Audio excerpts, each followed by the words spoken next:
exile upon Rama, and also to see that her son Bharata ascends the throne of Ayodhya as the king.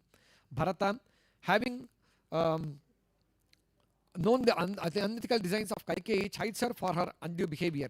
Quite immediately, Bharata reaches the place where Rama had been in the forest and requests him to return back to Ayodhya and ascend the throne as the king, as Dasharatha has passed away, heartbroken by the incident of Rama's exile. Ramayana Ayodhya Kanda, Sarga 7 to 101.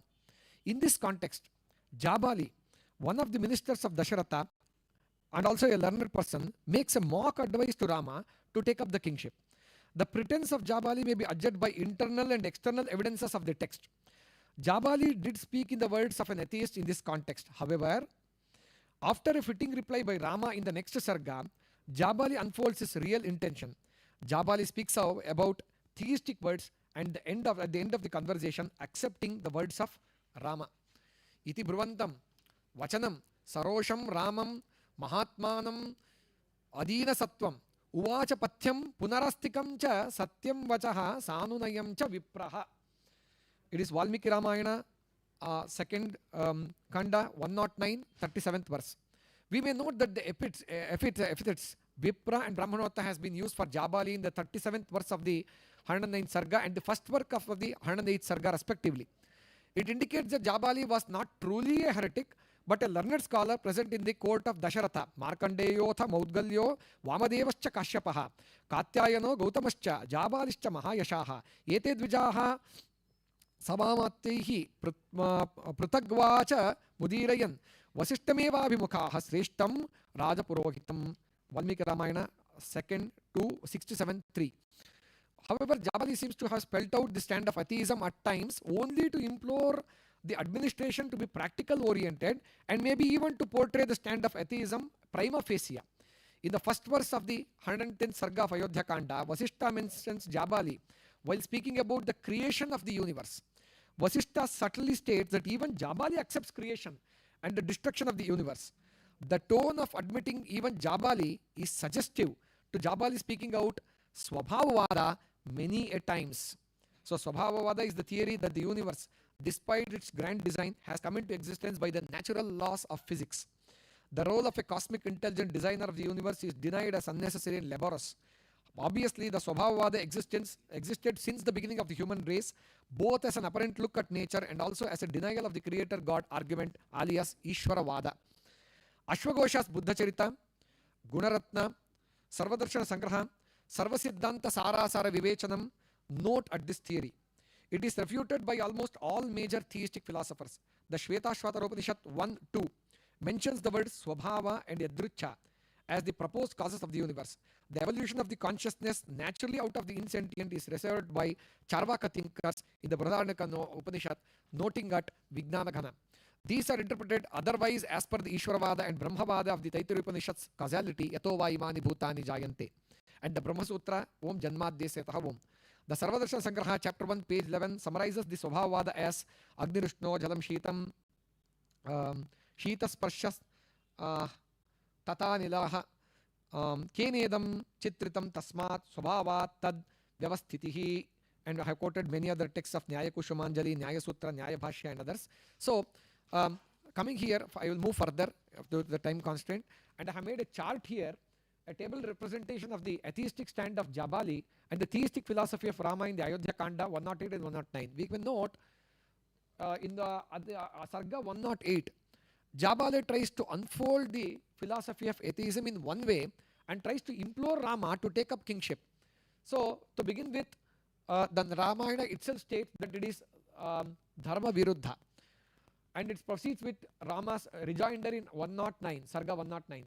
Theism is the word of common man, and it doesn't give any sense according to Jabali in Shloka 2. And I made a compilation here as to how every question of Jabali, every question of Jabali, of course I have the chart here.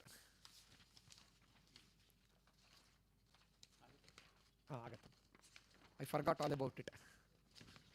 So, Jabali feels when you start speaking about sacrifices, doing good to others and other things, it's just a common man's language and doesn't make any sense according to Jabali in verse 2. But the answer to that is given in 109 Sarga by Rama in the 4th verse, that of course, when we deny the ethical philosophy, it doesn't give the good to the society at all, and it cannot be claimed as a philosophy at all. We may remember the words of Madhvacharya in the Vishnu Tattva Vinirnaya, Yasya tau nabhimatau naso samayi, samaya prayojana bhavat. So the moment ethical philosophy is denied, it brings more harm to the world. And in Shloka 3 and Shloka 4, Rama answers it. Moving further, Jabali says there is no relation for anyone to anyone. Dasharatha has nothing to do with Rama, Kaikeyi and Bharata, and respectively one another are not related. But Rama says in 24 and 25 that the word has to be respected, Satya has to be respected, and whatever promise Dasharatha has given has to be followed by the son. So Jabali says relatives are like resting places in 5 and 6 shlokas. But however, Rama denies that and says this particular karma, the obligation to give away the kingdom and go in exile has to be followed and should not be forsaken at any cost. And it is this karma which actually fetches heaven and others. And very, very often Rama mentions the effect of heaven and suprasential things in Shloka 28. And mundane sorrow is not needed according to Jabali. He says, why should we actually experience sorrow? Why should we take up the path of truth and experience sorrow? We may as well go in the path of happiness and live truth. But Rama answers, truth actually is the highest good. It is the Parama Purushartha in 15 and 19 shlokas. Kingdom is the Parama Purushartha according to Jabali. And we may remember the words of Charvaka when it is being summarized by Sayana Madhavacharya in the Sarvadarshana Sangraha, that Rajya itself is the heaven and king himself is the Ishvara. But we have a reverberance here. But Rama answers that kingdom should always be truth-based and should not be regarded as an enjoyment. And also, king is always obliged to follow Dharmartha Kama Moksha and not necessarily only Artha and Kama. So, moving further, there are certain arguments by Jabali in Shloka 13 when he says, Dharma is futile. There is no need. Ultimately, we would all reach death, and death is going to be the dead end and there is nothing more.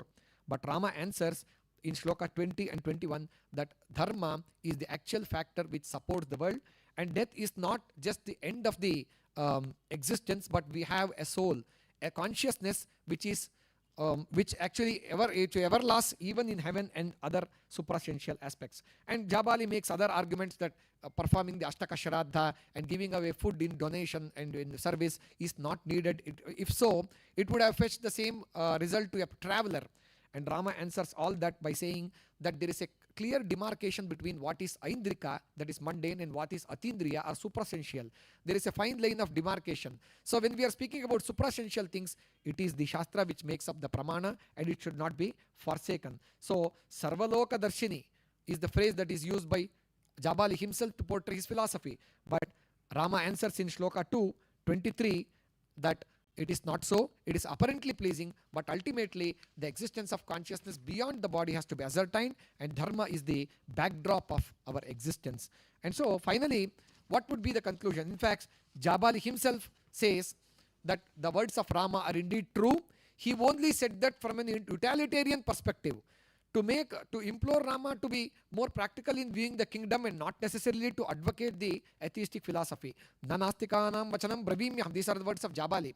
Nanastikanam vachanam bravimyaham. Nanastikoham. Nacha nasti kinchana. Samiksha kalam punarastiko bhavam.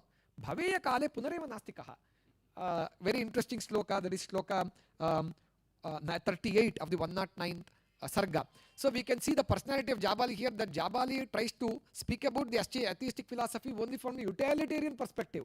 But furthermore he says, Nachapi kaloyam upagatas chanair yatha maya nastikavag udirita nivartanartham tavarama karanat prasadanartham cha mayaida udiritam. So we find a very interesting dialogue between the theistic school and the atheistic school here. And there I also made a note of one of the verses there which mentions that denying of the suprasential things and Atindriya would lead to the irregulation in the world. Yasyatau nabhimatau naso samai is one of the famous passages of SHRIMADRAMAYANAANTAARASHTRIYAGOSTHI from the Vishnu Tattva Vinirnaya, and we find a very elaborate version of this particular way of justification of the theistic philosophy in the words of Rama in this particular Ayodhya Kanda 108 and the 109th Sarga, and I have annexed the footnotes and references in my paper in a detailed way. And I would like to conclude my presentation, and I thank the organizers, Professor C. Upendra Rao, who is chairing the session, a very versatile scholar, and have seen him for many years in seminars, and my humble pranams to all of you. Dhanyavadaha, namaskara. Yes, sir.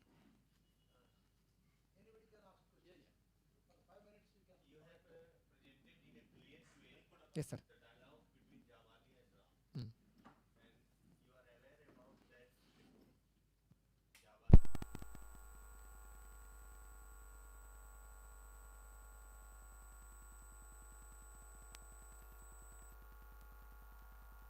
Yes, yes.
And one more point that has been noted in the 109th Sarga is that he makes a very detailed note of heaven and other suprasential atindriya things, which Jabali denies.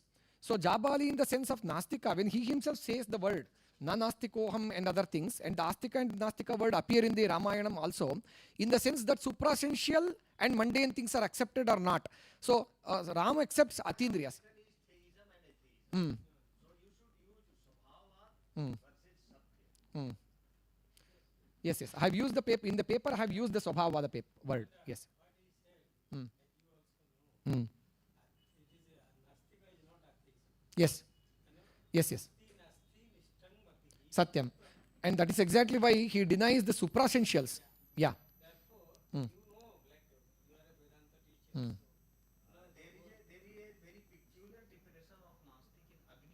Mm-hmm. Mm. Mm. Mm. Mm. Mm. Yes, I made a note of that in the footnote.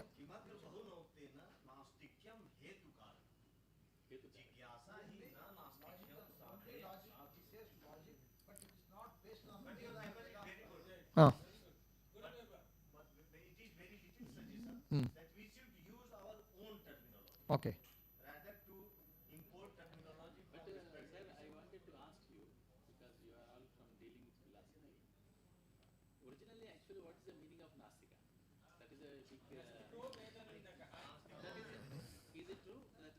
Yes, yes, yes, yes. Yes, yes. Rama very clearly says that in 108. Yes, yes.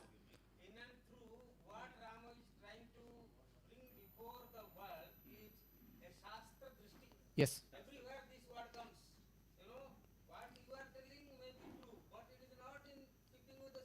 Yes.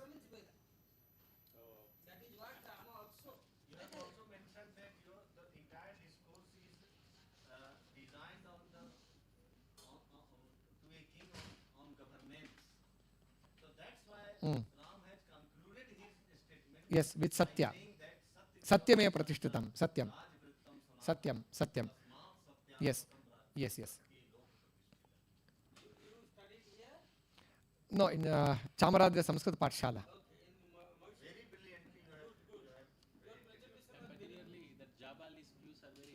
Yes, yes. Thank you. Thank you so much.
Upendra,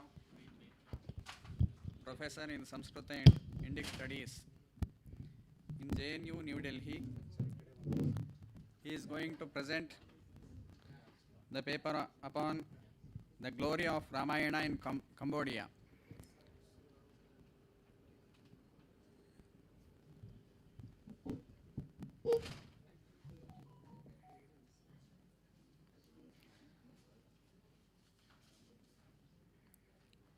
He is going to present the paper upon the glory of Ramayana in Cambodia.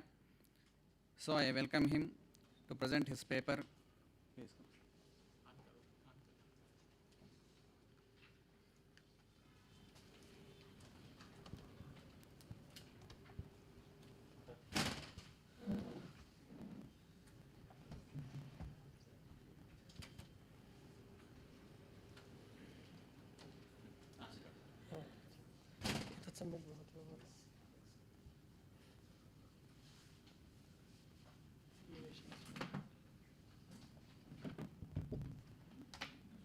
एतद्वयं भवतः कृते भवति ಯಾವ ಕಡೆ ನೋಡಿ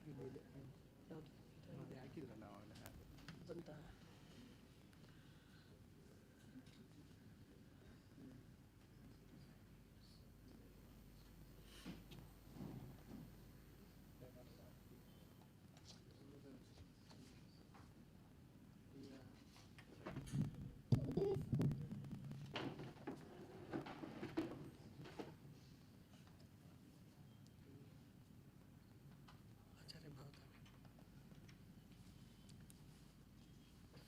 Sabhai Namaha. Vastutah Maya, actually I am not going to present something very, very unique, but due to these arrangements, it took so much time. So my topic, as you know, that अहं संस्कृते अपि वक्तुं शक्नोमि, परन्तु केवलम् आङ्ग्ले अहं वदामि, अन्यथा न चिन्तयतु, कदा कदाचित् आवश्यकता अस्ति चेत् वदामि. Ramayana's depiction, Ramayana is depicted in Cambodian Sanskrit inscriptions, sculptures and paintings. Actually, in these subjects, there are four things. One is Ramayana's influence in Cambodia. They have their own Ramayana. About that, I can tell you a lot, That is one subject. And again, Ramayana as depicted in the inscriptions of Cambodia. That is another one, another portion. And Ramayana is depicted in sculptures on the temples. That is another again portion. And Ramayana is depicted in paintings of the Cambodia. So many things are involved. It's a very big topic. But we will try to deal as much as possible.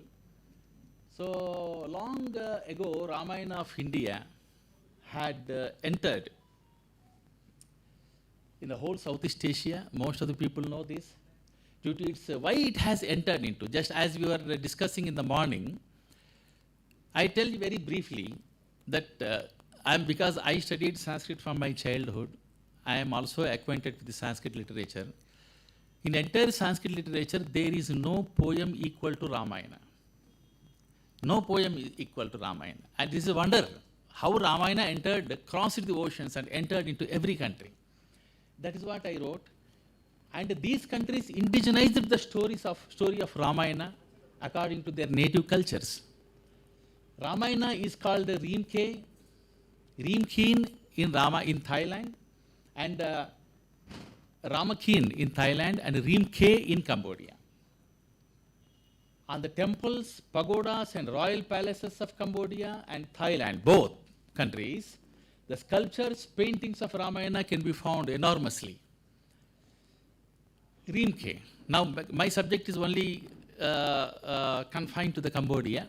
In Cambodia, they have Ramayana. It is called Reemke. And the Cambodian version of Ramayana is quite interesting. And they call first Reemke. Why actually they say Reemke? What is the meaning of that? It's very simple. They call Rama as Reem. They call Rama as Reem. They changed all Sanskrit words and they are using. And in Cambodian Khmer language, plenty of all Sanskrit words, but we cannot recognize them. If you go to Cambodia, they say that Arun Susurai. Arun Susurai means Aruna Swasti. Susurai means Swasti actually. They pronounce it Swasti in that form. And Rama, they say Reem. And Kher means Kirti. Kirti, they say Kher. Ramakirti actually, they say Ramakirti it is. So they prepared Ramayana like we prepared. You see, very simple. You see, why they prepared Ramayana? Like we prepared, every country, every state, every region is having Ramayana, like Kamba Ramayana, Mulla Ramayana, etc. in Indian regions. Cambodia was influenced by the Indian culture in such a way that it became an extended part of the India in those days. That is why they also have Ramayana. In what way we have in Tamil Nadu, in Karnataka also. In Karnataka we say Ananda Ramayana. What is it? Ananda Ramayana. In Telugu, Mulla Ramayana. In the same way they have Reemke. And this is all actually about the Ramayana, who worked, the famous French scholar. Actually we had to appreciate and praise his efforts. A great scholar, George C.S. Due to him, we came to know the Indian influence of Cambodia, because he unveiled all Sanskrit inscriptions in Cambodia, and he studied the inscriptions, and due to his efforts, and also there are other French scholars, but he is very important. In 1968 itself, he writes that the Indian culture was popular in Cambodia during the 1st century only.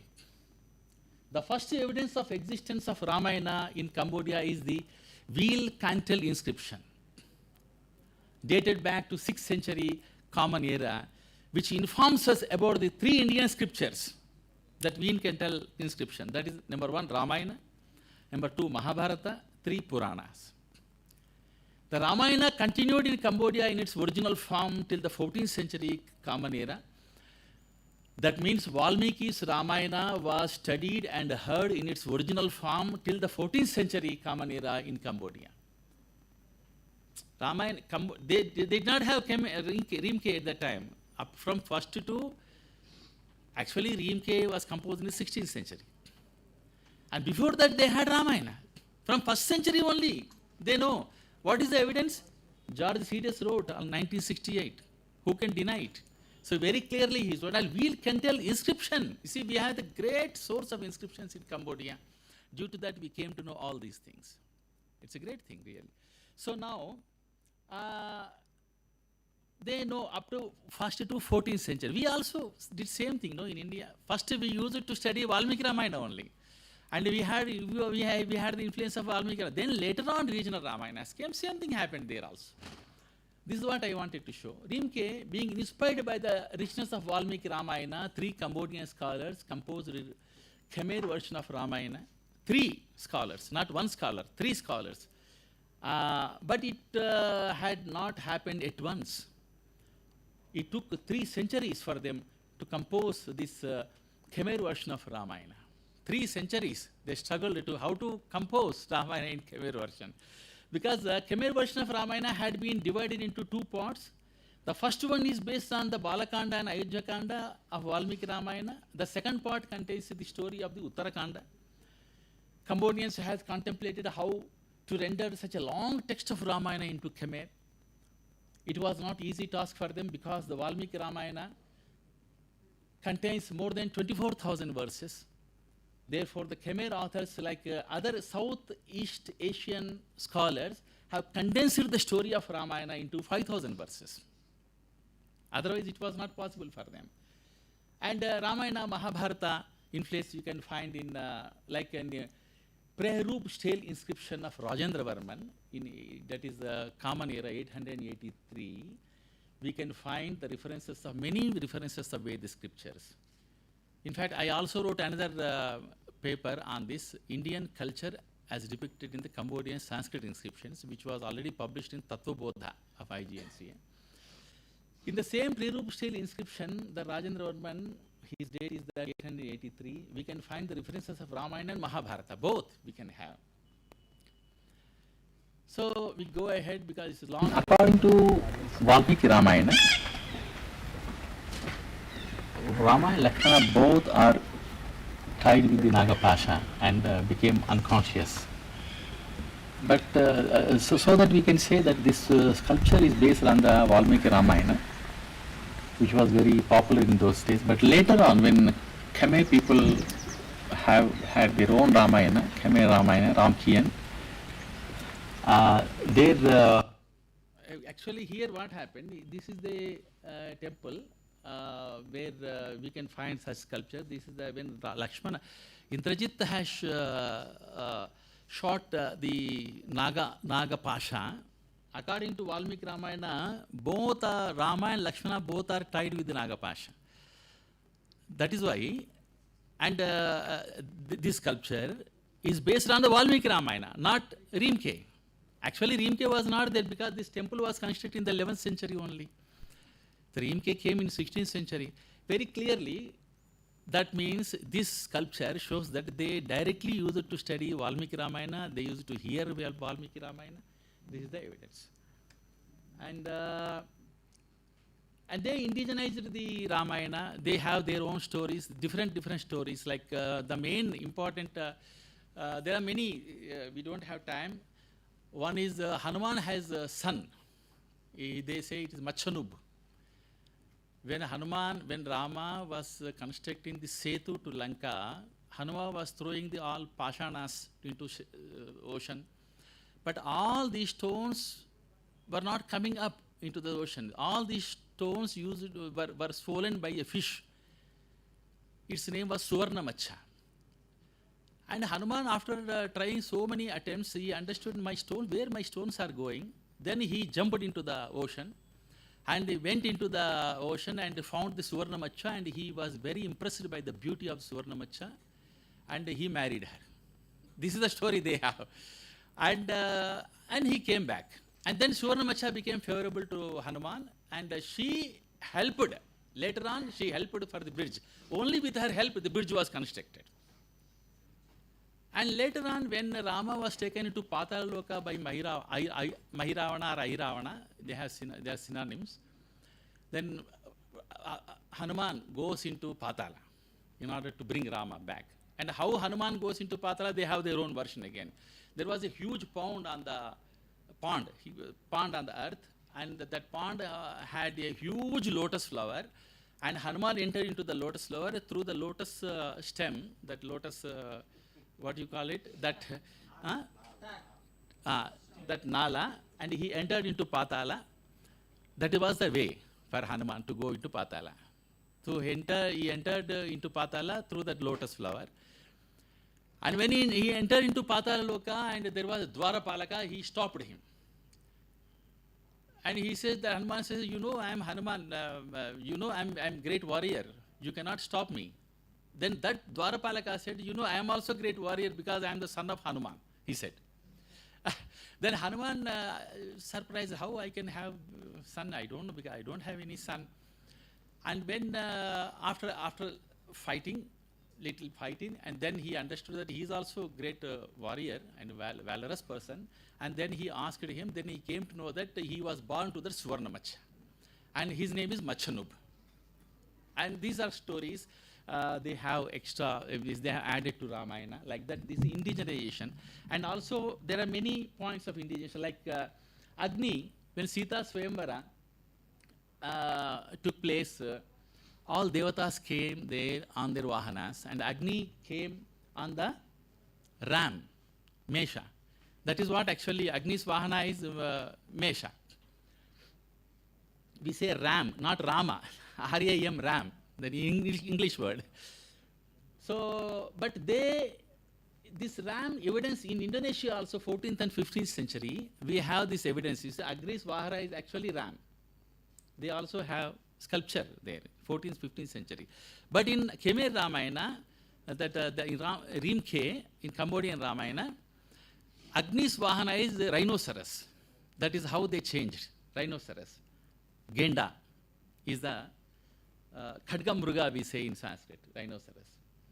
So rhinoceros is very famous even in Pali. Ekochare Khadga Visana Kappo. There is a very famous verse in Pali.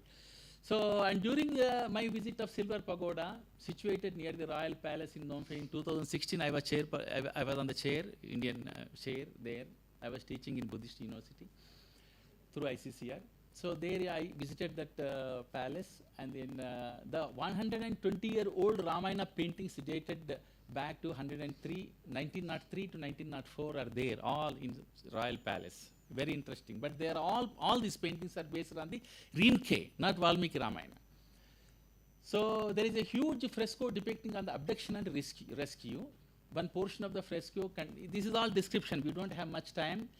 You can see directly picture. So Hanuman takes Lord Rama to a mountain and pray Devata to look after the Lord Rama. This is how actually they have paintings of Ramayana there. Based on the, you can see inside the Rama that came, and then Hanuman is praying, Devatas are there, and then Hanuman is saying Hanuman is saving Rama, keeping him in his mouth for one night. Hanuman has saved Rama, Hanuman kept Rama in his mouth. Hanuman Swamukhe Ramam Sthapitavan. Tat Drishyam, tat according to Khmer Ramayana, tat Drashtum Shakyat. You can see that. And here, inside the Hanuman's mouth, we see clearly two figures. Tatra spashtata drashtum nasti, par tatra two figures santi. Tatra one laying down is Rama, the other one is Ravana. The another fresco also shows only Rama kept on the mountain peak by Hanuman. So who was that figure inside the mouth? The other figure is the Vairavana or Mairavana. This is what actually they have. This description of Vairavana, Mairavana is their own creation. Maybe it is there in our other Indian versions, not in Valmiki Ramayana. Maybe like Kamba Ramayana, maybe in Valla Ramayana, we don't know. They followed ultimately Indian Ramayanas only. So similarly, you can find here also two figures. This is again the Vairavana or Mairavana only. That's what I am showing. So these things have been discussed by me with the local scholars of Cambodia. The story is as follows. According to indigenized इत्युक्ते स्थानीयीकरणम स्थानीय के अनुसार लिख लेना. Indigenized Khmer Ramayana. The name of that mountain is Surakanta, and Hanuman took Sri Rama from Tatala Loka, when Mairavana also we also have the name as Ahiravana also, who was the Ravana's friend. And again, some people say Ravana's friend, other version Ravana's son, there are different versions again, who has stolen Rama from Hanuman's mouth. So in this way, we have the story of Ahiravana. And then now we will come back to the inscriptions. So this Perup stele inscription of Rajendra Varman, dated 883 AD, that means the common era, is more than 2 meter high. It is taken from, this is the Kenko site. Its a complete estampage is as follows. This is a complete estampage. Actually, there is another figure also. So many verses are there actually. In one line, actually 2 verses are there. Totally more than 200 Sanskrit verses are composed in this inscription. So I am just giving a very short, means it is not easy to present in legible manner because it's very big stele inscription, very huge stele inscription. I wrote, 2 meter high. And one portion I have picked up from this, one portion I have picked up and I enlarged it. And here, the verse I am writing here, actually there is a Sanskrit verse that I am writing here, Maricha iva Ramasya. You see, here they mentioned Rama in inscription.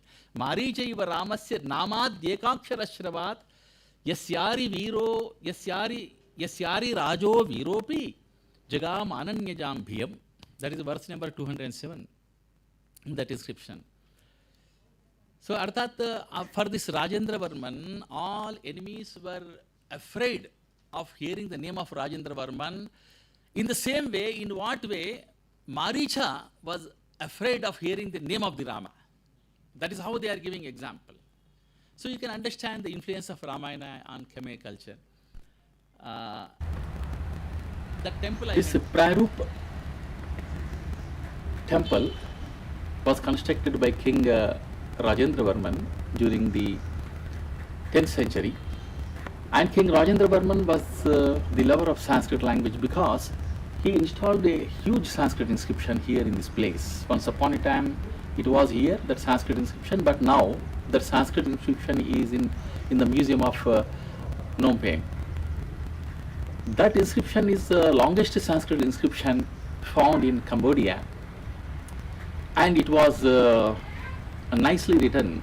Let me read some verses of the Sanskrit inscription, even though the inscription is not here, but it was here once upon a time. The verse says, it is a huge inscription containing 288 verses. It's like a small poem. It's like Khandakavya. Bhrantavaruddha mudukarmuka metya ramam rajadapeta marinapa hurta purashrihi yan janaki kila drudhakshata karmukantu rajyasthira sthiti mashakyata napakartu. And very interestingly, this verse describes the Rama. This Rama is very important in entire Cambodia, and Ramayana also important. That you can see in the Sanskrit inscription. You can see even the name of Rama in this. Ramam, Bhrantavaruddha mrudukarmika metya Ramam, Rajadapeta marinapa hruta purashrihi, yan janaki kila drudhakshata karmukantu, Rajyasthira sthiti mashakyata napakartam. And then he says, the poet describes the King Rajendra Varman. He compares with the Lord Rama, and he magnifies the greatness of King Rajendra Varman. And he says that Simhasanastham avalokya mahabhrutam yam Khrishta mahi sumahati shriya maninaya Simhasane sthitavati swayameva ramat Sitam shriyam tu apajahara mahi bhrutopi. Sitam shriyam tu apajahara mahi bhrutopi.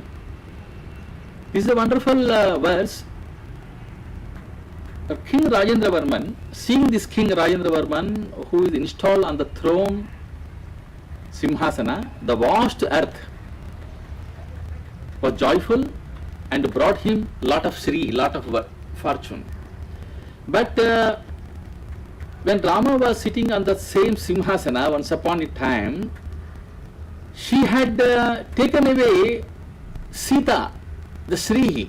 Rama Srihi Sita. She has given Srihi to Rajendra Varman, but she has taken away Srihi from Rajendra Varman because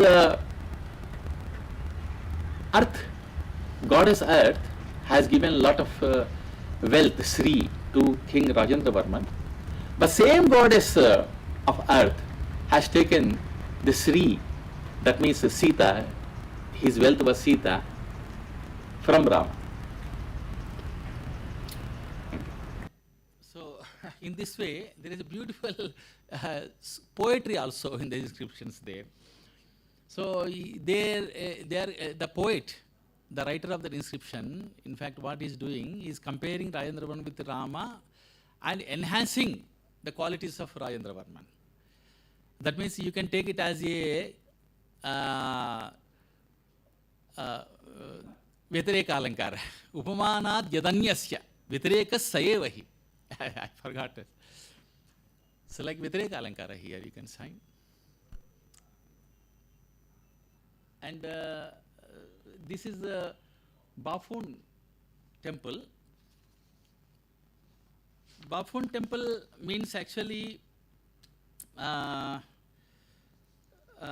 this is Ba. Actually, if you hear Bafun temple, actually you confuse totally, but actually it is Sanskrit word. Ba means Brah. They pronounce, Cambodians pronounce Sanskrit words very briefly and very shortly, very briefly. Like Bharya, they have same word, but they say Phai. Bharya only, because Bha, Pa, and Bharya, Phai, they say. And Shabda, they say Sap. You know what they say? Mobile phone, we say mobile, but they say Tursap. Tursap means Dura Shabda. You wonder actually, all Sanskrit words they are using. Dura Shabda. Dura, they change. In the place of Ta, they put Ta. Like that. Here also we have that in Tamil Nadu also. Kanta, they say Ganta. Nilakanta, they say Nilakanta actually. So in this way, so Ba means actually Bra. That means Vara. Vara only. Va only became Ba. So Vara became Ba. Pawn means Bhaun actually, Bhaun. Bha became Pa. Bhaun means Bhuvana. Bhuvaneshwara. Vara Bhuvaneshwara actually, that is the name of the temple. That is a huge Shiva temple. Vara Bhuvaneshwara Alaya. They say Bafun temple. Vara Bhuvaneshwara. That's what I wrote now there. Ba, Bra, Lord, that is the Vara. Pawn, Bhuvan, Bhuvaneshwara, Vara Bhuvaneshwara. And here, I think this here in Bapuan temple,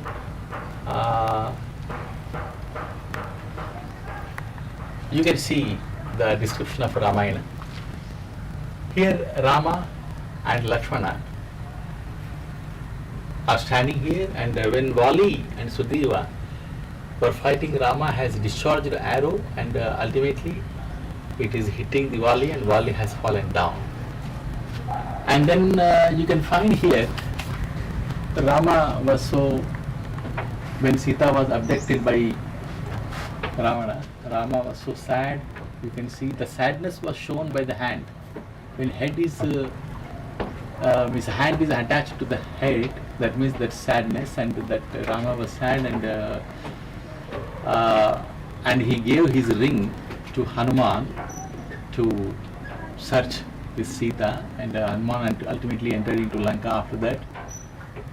And then you can see this episode, here some war. Vanara is fighting with the demon. This is all about the Ramayana. And here maybe Vishwamitra's story depicted here in various manners.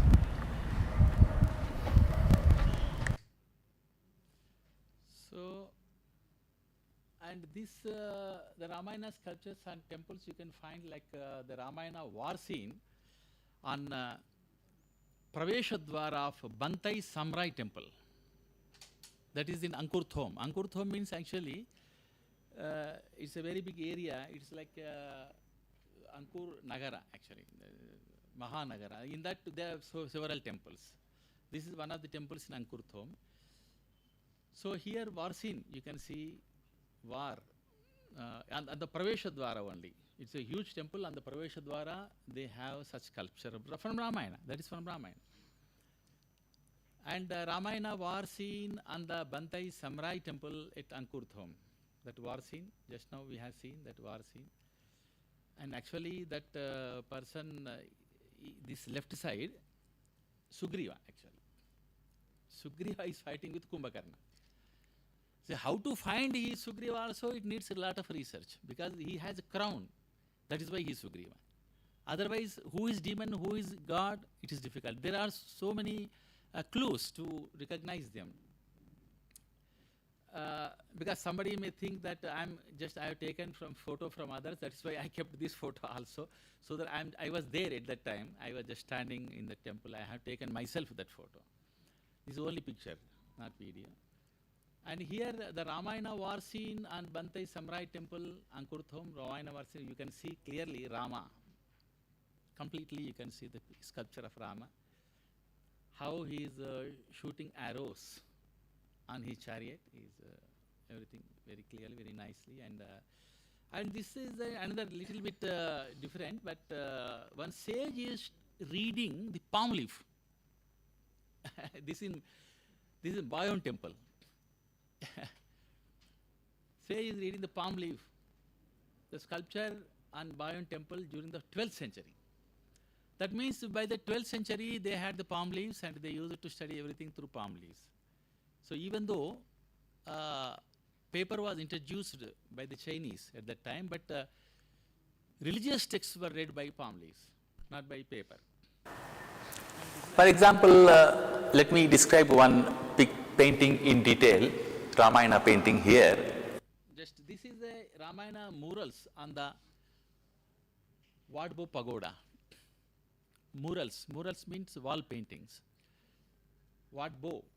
What means actually, what means temple actually. Bo means Purna actually.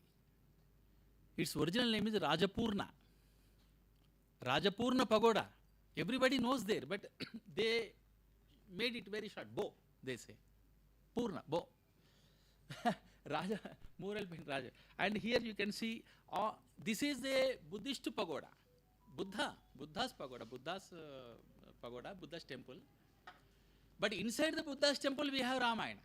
That is how actually they have completely adopted Ramayana. There is no difference between Buddhism and Ramayana. They respect. Like in our country, we have very big problems. Everything is politicized. If somebody is praying Rama, he never prays to Buddha. If somebody prays Buddha, he never prays Rama. Like that. They don't have such stupidness. And they have clearly, inside Buddha's temple, you see how Rama's painting. On the wall of this Vadbo Pagoda, here you can see this is a war scene in Ramayana. Indrajit is going for the fight. The demon who is sitting on the chariot is Indrajit. Because demons have different kinds of painting and devatas have different paintings that you should recognize. So Indrajit is proceeding for the war. And in second painting, there is a Khmer script also which describes about the painting. And here written, Nih Indrajit Chabang Nang Prahlek. Nih Indrajit Chabang Nang Prahlek means now Indrajit is fighting with the Prahlek means Lakshmana. So here Lakshmana is proceeding to Indrajit to fight. The chariot, the devata who is sitting on the chariot, you can find different kind of painting there in his crown and all that. That is why we can recognize Lakshmana. So Lakshmana is proceeding to fight with Indrajit. Here Indrajit is proceeding to fight with Lakshmana, and here both are fighting. So that is why here written that here both are fighting. In this way, beautiful description of Ramayana, but taken from Rimke, can be found on the walls of pagodas in Cambodia.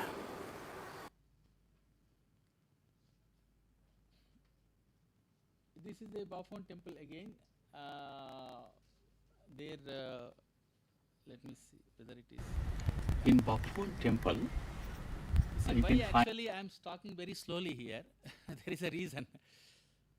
The photo camera was prohibited, and everywhere they were sitting, and we just came to one side, and silently we have taken that video. That is why I am talking very slowly. See, and all sculpture of Ramayana, as I told. Here, all this is war scene, the war between Rama and Ravana.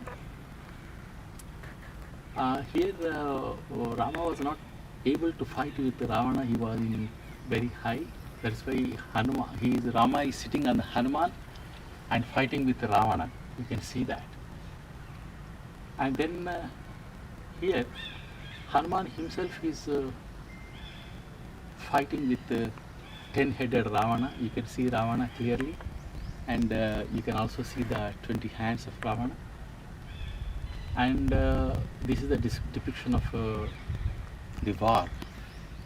And here, the Sugriva, because due to this crown, you can understand he is Sugriva, and he is fighting with the Kumbhakarna. And here Rama, you can see the complete picture of Rama here, and with his bow, this arrow, Rama is fighting with Ravana. Here you can see the Ravana and his chariot, and you can see the demon faces of his horses. And there Sita is sitting in the Ashokavana in sad mood, and then there Hanuman is fighting with Indrajit, and there is another war scene. So all these scenes are based on Valmiki Ramayana. Ramayana was very popular during 11th century and during Ankur period. The evidence is these sculptures. So people used to enjoy this sculpture of Ramayana story, because in those days people know very well the story of Ramayana. And these sculptures of Ramayana are not based on the Rimke, which is the Cambodian Ramayana, because Rimke was composed during the 16th century, but this temple was constructed during the early 11th century by King Udayadityavarma. So this temple's name is Baphuan temple. That means Priya Bhuvaneshwara. The Shiva is the Lord here.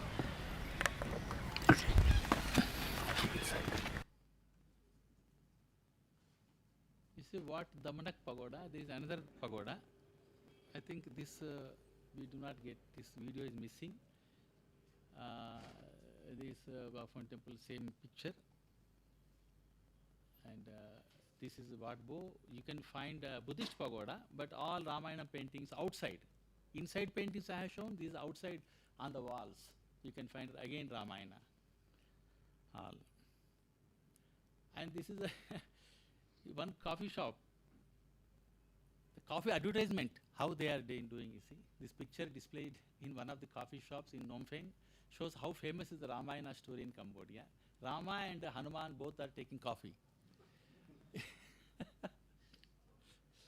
In fact, actually, we went to this coffee shop when Professor Lokesh Chandra was president of ICCR.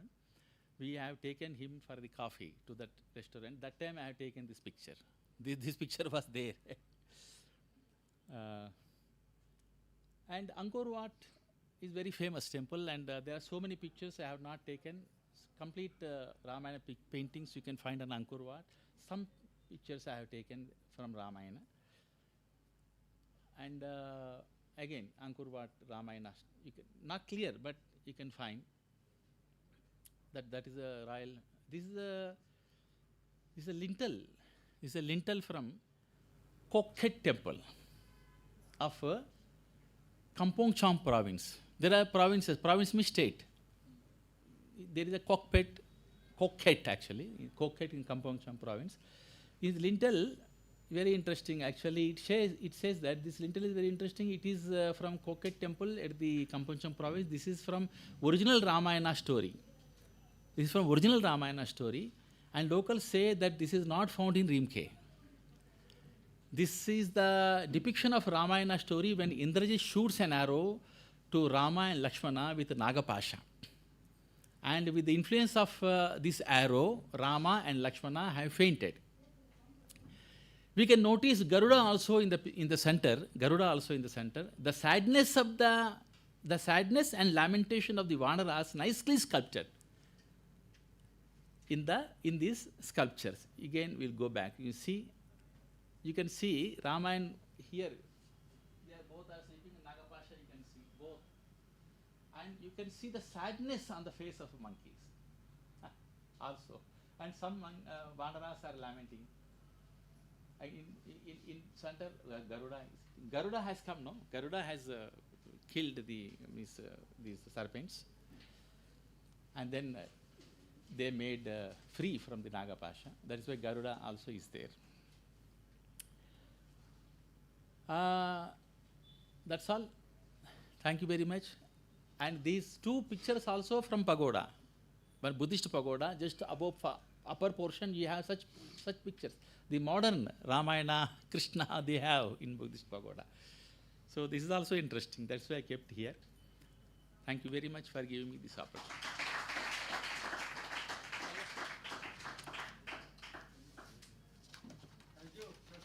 Thank you, sir. Yeah. You have done a great job, sir. Thank you, sir. Very nice. It's a great service to the extension of the critical boundary of Indian knowledge tradition. Thank you very much.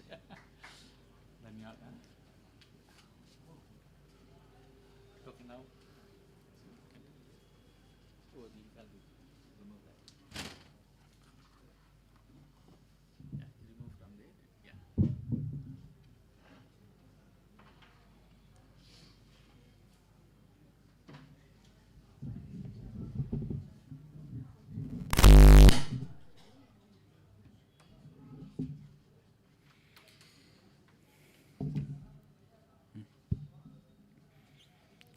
It is very pleasing to know that Ramayana has surpassed the barriers of countries and languages.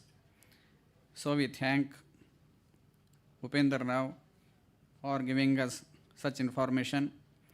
Now I invite Dr. Srinidhi Pyati, who is principal of Sri Vyasatirtha Vidyapeetha, Mysuru.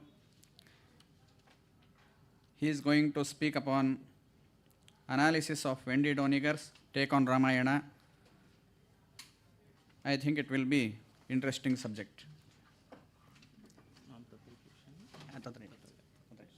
PowerPoint नास्ति किल तस्य अस्ति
श्री गुरुभ्यो नमः हरि ओम सुमुखौ सुंदरतरौ सुनासौ सुखचित्तनो सुराराधितपादाब्जो रमानारायणोस्तुमः लसतु श्रीमदानन्दतीर्थेन्दुर्नो हृदम्बरे यद्वचश्चन्द्रिका स्वान्तसन्तापं विनिकृन्तति तपस्वाध्याय शुश्रूषा कृष्णपूजारतं मुनिं विश्वेशमिष्टदं वन्दे परिविराट चक्रवर्तिनं. My sincere namaskaras to my Guru Shri Vyasatirtha Swamiji and Shri Vishwaprasannatirtha Swamiji, and my salutations to Chair Upendra Rao ji and to my colleagues and audience.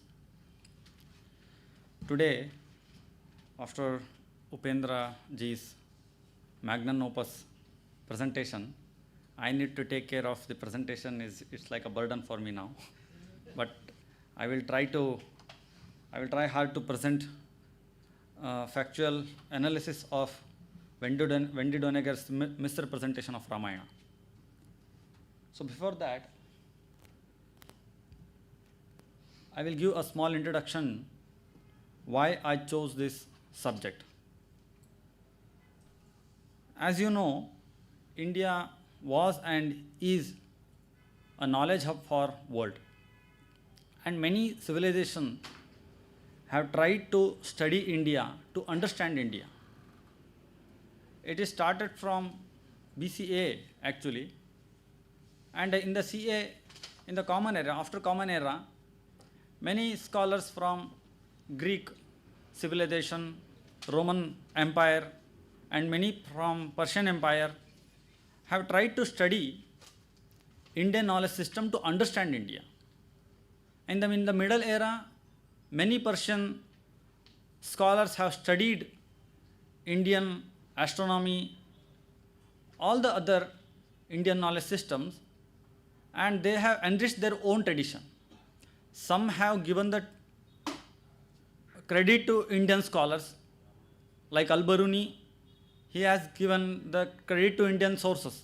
But somehow, some scholars, they have just took the knowledge and never gave the tradition credit to the original source, and they have represented it as a discovery of their own. So after that, the long exchange in the civilization, after the 16th century, when the people from European countries have started to migrate, it means colonize the world, they started to study colonies, not only India, colonies, because they wanted to rule the colonies. To rule the colony, you need to understand the colony first. To understand the colony, you need to study the colony first. That's how the study of the colonist countries started. For the example, and another Western interest for them, it is that they wanted to spread the Christianity in the colonies. For that, many Christian churches have funded enormously to study Indian knowledge systems. In vernacular languages also, you can observe that many scholars have studied the Indian knowledge system and translated and observed that. So in the process, that was called as a colonial study. So So majorly we can divide the Indian study or Indology in 4 major parts. One is European study, what I told you now, that many European scholars from German, England have studied India for their own purpose, and somehow they have contributed to Indian knowledge system. And second division can be observed as American School of Indological Study. After WW2, America has gained the power in the world, and they have started to study the world. In the process, they have developed a South Asian study centers across the universities of America. So there, they have started studying South Asia, not only India, South Asia. In that process, they have studied Buddhism, Jainism, including Hinduism. In that, they have started study Ramayana, Mahabharata and all. And another one is left-dominated Indological study. So our own Indian people, with the lens of Marxism and communism, they have started to study the Indian culture, like Professor Irfan Habib and Professor Romila Thapar. You may have heard about them. They have started with their own lenses. And there was a 4th division, which can be considered as a traditionalist and nationalistic Indological study. Like traditionalistic, in the Gurukula system, people have studied India in the sense of studying Indian knowledge systems, and non-traditionalistic also. And you can observe that in the Tilak's contribution, where the Indian knowledge system used to generate some kind of awareness about the freedom of the India. So in that sense also, in the nationalistic views, R.C. Mujumdar's work on the history of Indian knowledge system, all these can be considered in the division. So here the problem is, the 4th one we know, the traditional system of the Indian knowledge system, we understand that, we criticize that, we debate with that perception of the position of the scholar. But in the first 3, the problem is the all work is there in English. So many of the scholars from the India didn't aware that what is happening in that system. What European has actually have told about the Vedas. What what American scholars from South Indian Studies Department have actually told about Ramayana. Nobody knew about that. The problem is, because we don't know what they're studying or what they are translating, there is no kind of authority over them. So because they are sitting in the very good positions, American universities are very good universities. They have their own reputations in the world, and the South Asian department also has a lot of credibility in the world, and whatever they have published, it is considered as a credible source for the Indian knowledge system. That's the problem. So when the West studied the India, or the Americans studied the India, even Indian universities studied the India, it was not with the background of traditionalistic view, not with the background of nationalistic view, because there were no major English books even though available, because of the left-dominated era of the after the post-independence. We majorly observed these books, and because we have not refuted those claims or those translated, after some years what happens is, they have claimed that we are the originals, we have the original authority on these texts. So when you go and debate with them, they will tell you don't know about your own culture. We have authorized that. We have the authority to interpret, to translate your culture, because you don't know your culture. So this was, and even the world accepted it. The problem is that world accepted it. When you write a, example, for Sheldon Pollock, if he writes an article on the subject, the major scholars will consider that it is the it is the credible view of that text. If some person with the traditional views write this in Sanskrita, he will definitely consider the English version than the Sanskrit version. That was the problem. This is because we have not refuted in the major platforms. We don't know what is the platform. We don't know the rule book. Sometimes we have started to refute the book, but we don't know the rule book. Because of the rule book, they have defeated us. Sometimes we don't know. We have lack of information about the methodology. Above all this, what happened is nearby 2010, 2012, 2014, till that, we were not aware about this world. We were sitting in some major Gurukula and studying Nyaya, Vedanta very thoroughly. About Ramayana, we will give a lot of pravachanas. We know the shlokas by heart, but we don't have an authority to interpret the text, because the world decided that these people can, Robert Goldman, Sheldon Pollock, these can interpret the Ramayana, not we. So what to do now? So we know that something is wrong in their system. We know that there is a lack of credibility. So what to do? Simple is write a book. Write a book. Publish it with major publications. Debate in their own language. Play by their rule books, or create your own rule books. So after these, we need to start the effort. So that's why I took, even though it is published in the 2009, Wendy Doniger she has written 2 books on Hinduism. The first book is The Hindus, an Alternative History. So, you can sense the intentions by looking at the name itself. The Hindus, the alternative history. So he's not believing that whatever traditional view on the Hinduism, she is trying to narrate the alternative history for us.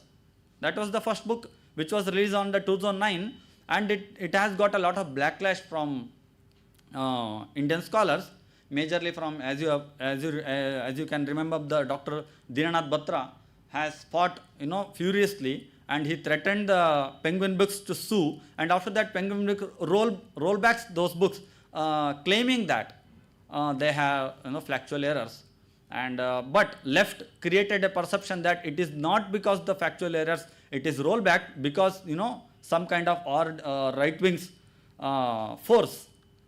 So this is against freedom of speech in threat, all those kind of things were there in that time. So see, that is another thing. Freedom of speech debate can go on from the 6th century, but we need to analyze that in the methodology. And second book, why even though in 2009 the Penguin Books has rolled back those books, even though I am now criticizing or analyzing the book, because she has again written the huge book of 2000 pages titled The Hindus and on Hinduism. Sorry, the second book was on Hinduism, which was published on 2014, and there she has again copied the old version of the Ramayana and again printed that in the book, and again she claimed her version of Ramayana. That's why I took this subject to analyze and criticize Wendy Doniger's book. So I will analyze the book or take off Wendy Doniger's book in 3 major divisions. One is Ramayana in the crosshairs of Marxism, dispelling false narrative. The first division will be this. And second division will be misleading interpretation, how mistranslation and cherry picking can destroy character legacies. And third one is factual errors. The first one, see, and the one thing I want to tell you, the need of criticism. Some people say, why we have to criticize, why we have to analyze. Okay, we know that Ramayana is correct, but I want to tell you the story. From the mid 2005, you may have heard about the scholar Devdutt Patnaik. He claims himself as a mythologist, and in every airport, you can find his books. He may be, I don't know, but he is representing Indian mythology in a world center. And in the channel called Epic or History, he is telling what is Indian mythology to young students. So young scholars or young students or these Instagram people will not come to you and seek the validation for their narratives. They will go through with their narration. They will not come to Pravachana and Gurukulas. They will not come to anywhere these seminars. They will find that book in the airport, they will read and they will understand our history in his context. The problem, the began, and the Gita, the book by Devdutt Patnaik was, it was a best seller in non-fiction category. So after some times, because of the efforts of Rajiv Malhotra and Nityananda Mishra, YouTube video was made to analyze the errors of Devdutt Patnaik's books. To your surprise, that YouTube video got 10 million hits. And after that, when the Reliance, they are funding the Epic channel. I think I may be wrong, but they are funding the channel, History channel. In that, when he restarted the telecasting of that episode, Devalok with Devdutt. This was the name of that episode. In the comment section, you can observe that the change. In the comment section, people would comment that, hey, he is not a credible person to interpret our history. So this is the change. After getting the 10 million hits, the people are aware of the situation, that who is the real people, who are the real people whom we can trust. So this is the this is the need. This is because we need to criticize in the system they know or they have created. So that's why I am now, in short term, I will analyze the book. The first thing is that, as Devdutt Patnaik himself says, that American School of Indological Study, basically they claim that we don't want colonial study, because the colonies have, they actually suppress the indigenous theory. They have created a false narration of the country. They have enforces their own theories. But what does American schools do? They also do the same thing. But the problem is, that is more dangerous, because they try to create a narration where they include the subaltern people of the Indian countries, like Dalits, Muslims, and women. All these prejudice they want to create, and they want to look all our text in that lens. In every analyzation of the text, they will find these things: Dalits and women and suppression, caste, everything they will find, and they will go through with that lens itself. So here we need to be more careful when we will be analyzing. Some people say that the problem is that some people, when they say that there was a caste problem in India, the majorly Indian take it as a defensive, and they say there was no caste. If we say there was no caste, they will laugh. No one will believe. So what would be what would be our approach to that? It must be different. It is not like that we don't have caste, this is not going to work. We have to do with another strategy. Okay, let's take some examples. Now, see, Wendy Doniger analyzes the Ramayana, and she says that Rama took the side of wrong Kapi. He takes the side of Vali, Sugriva. She says he has to take the side of Vali, not Sugriva. Rama only took Sugriva's side because his life and Sugriva's lives had a parallel similarities. That's why he felt the tendency to go with Sugriva. Why? See, there was no problem of Vali. Actually the throne belongs to Vali, and he took it from the Sugriva. What is the problem of Vali? And Rama failed to understand this.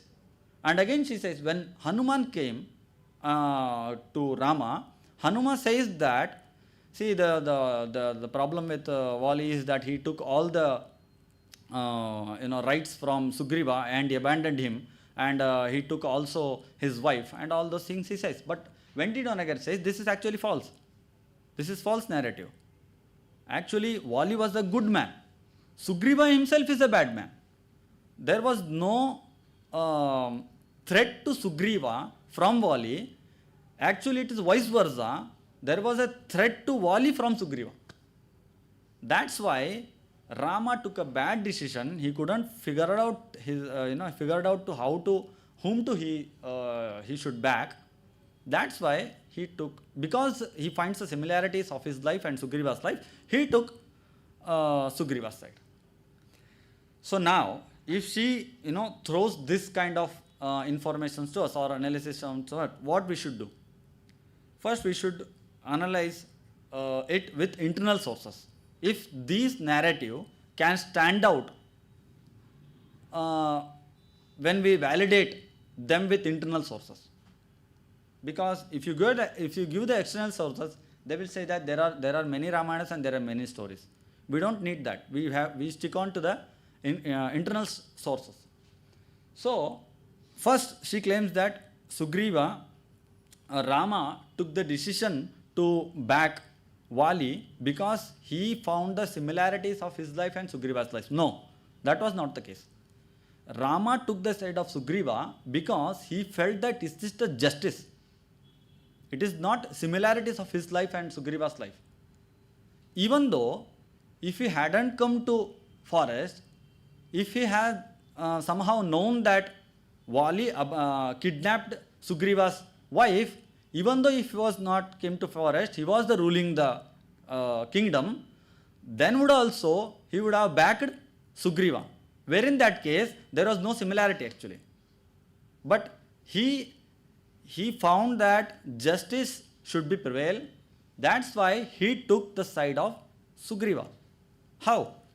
See, the story goes like this. When Vali and Sugriva were ruling, and Vali was the king, and Sugriva, even though he is nominated as the prince, even though he has not behaved as a prince, he behaved as a servant to Vali. He says in that Ramayana. He says, Rajyam prashasasastasya pitrpaitramaham mahat aham sarveshu kaleshu pranatah preshyavastitah. So it clearly shows that he was not interested in the throne. So how he got the throne? Because some incident arrives, and Vali and Sugriva both went to cave, and Vali went into the cave, and he told to Sugriva that if till I reach to the out of cave, you should stay on the front of the cave. But what happens accidentally the incident developed, and he heard some screamings from inside of the cave, and he decided that it is not Vali may not survive, and to save his kingdom he put some mountain rock in front of the cave and he came back. And when Vali came to kingdom, he understood his mistake, and he says actually, Natva pado aham tasya mukute nasprasham prabho apivali mama krodhan na prasadam chakara. So he actually submits his throne to Vali. He actually salutes Vali and submits his throne. It shows that Vali was not at all interested in the throne. But Sugriva was not at all interested in the throne. But Vali could not believe that his brother abandoned him. Even though he is not abandoning, it's actually a misconception.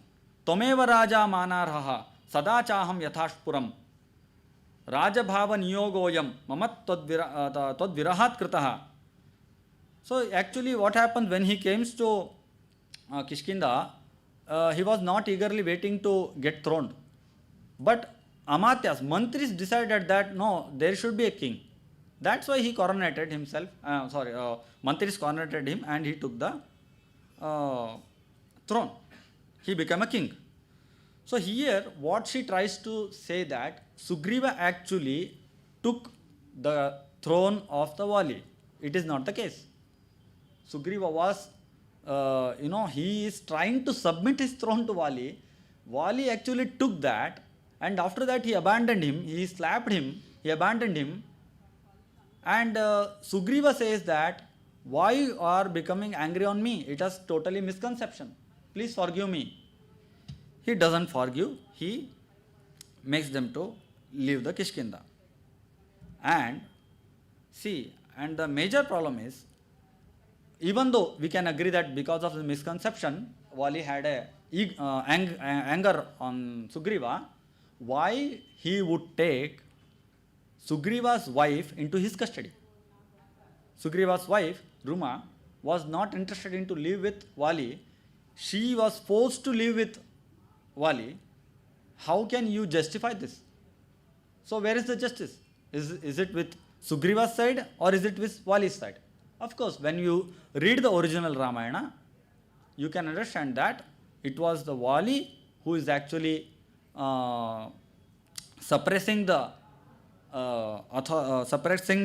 interests of Sugriva, not vice versa Sugriva.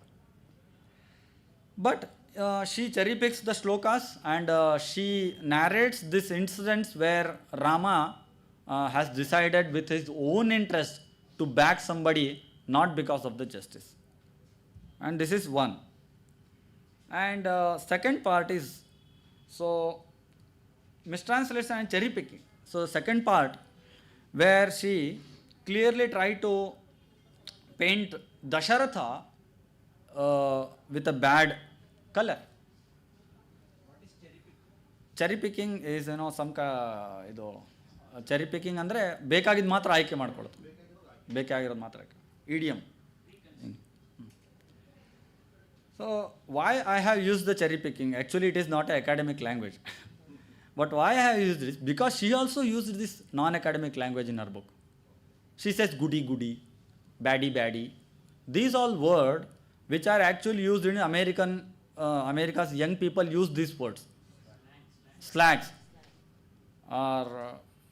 So she has used those words in academic books. That's why I use this cherry picking word. Okay. So she cherry picks some shlokas to paint Dasharatha in a bad manner. How? So when after Agni Pariksha of the Sita, Rama says that if I simply accept Sita without any examination, people would think that, oh, he is very eagerly waiting to accept Sita.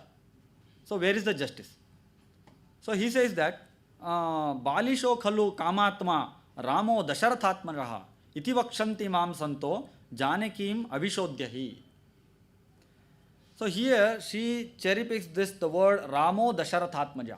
Why Rama told that son of Dasharatha would be considered as a lustful person if he agrees to accept Sita without any examination.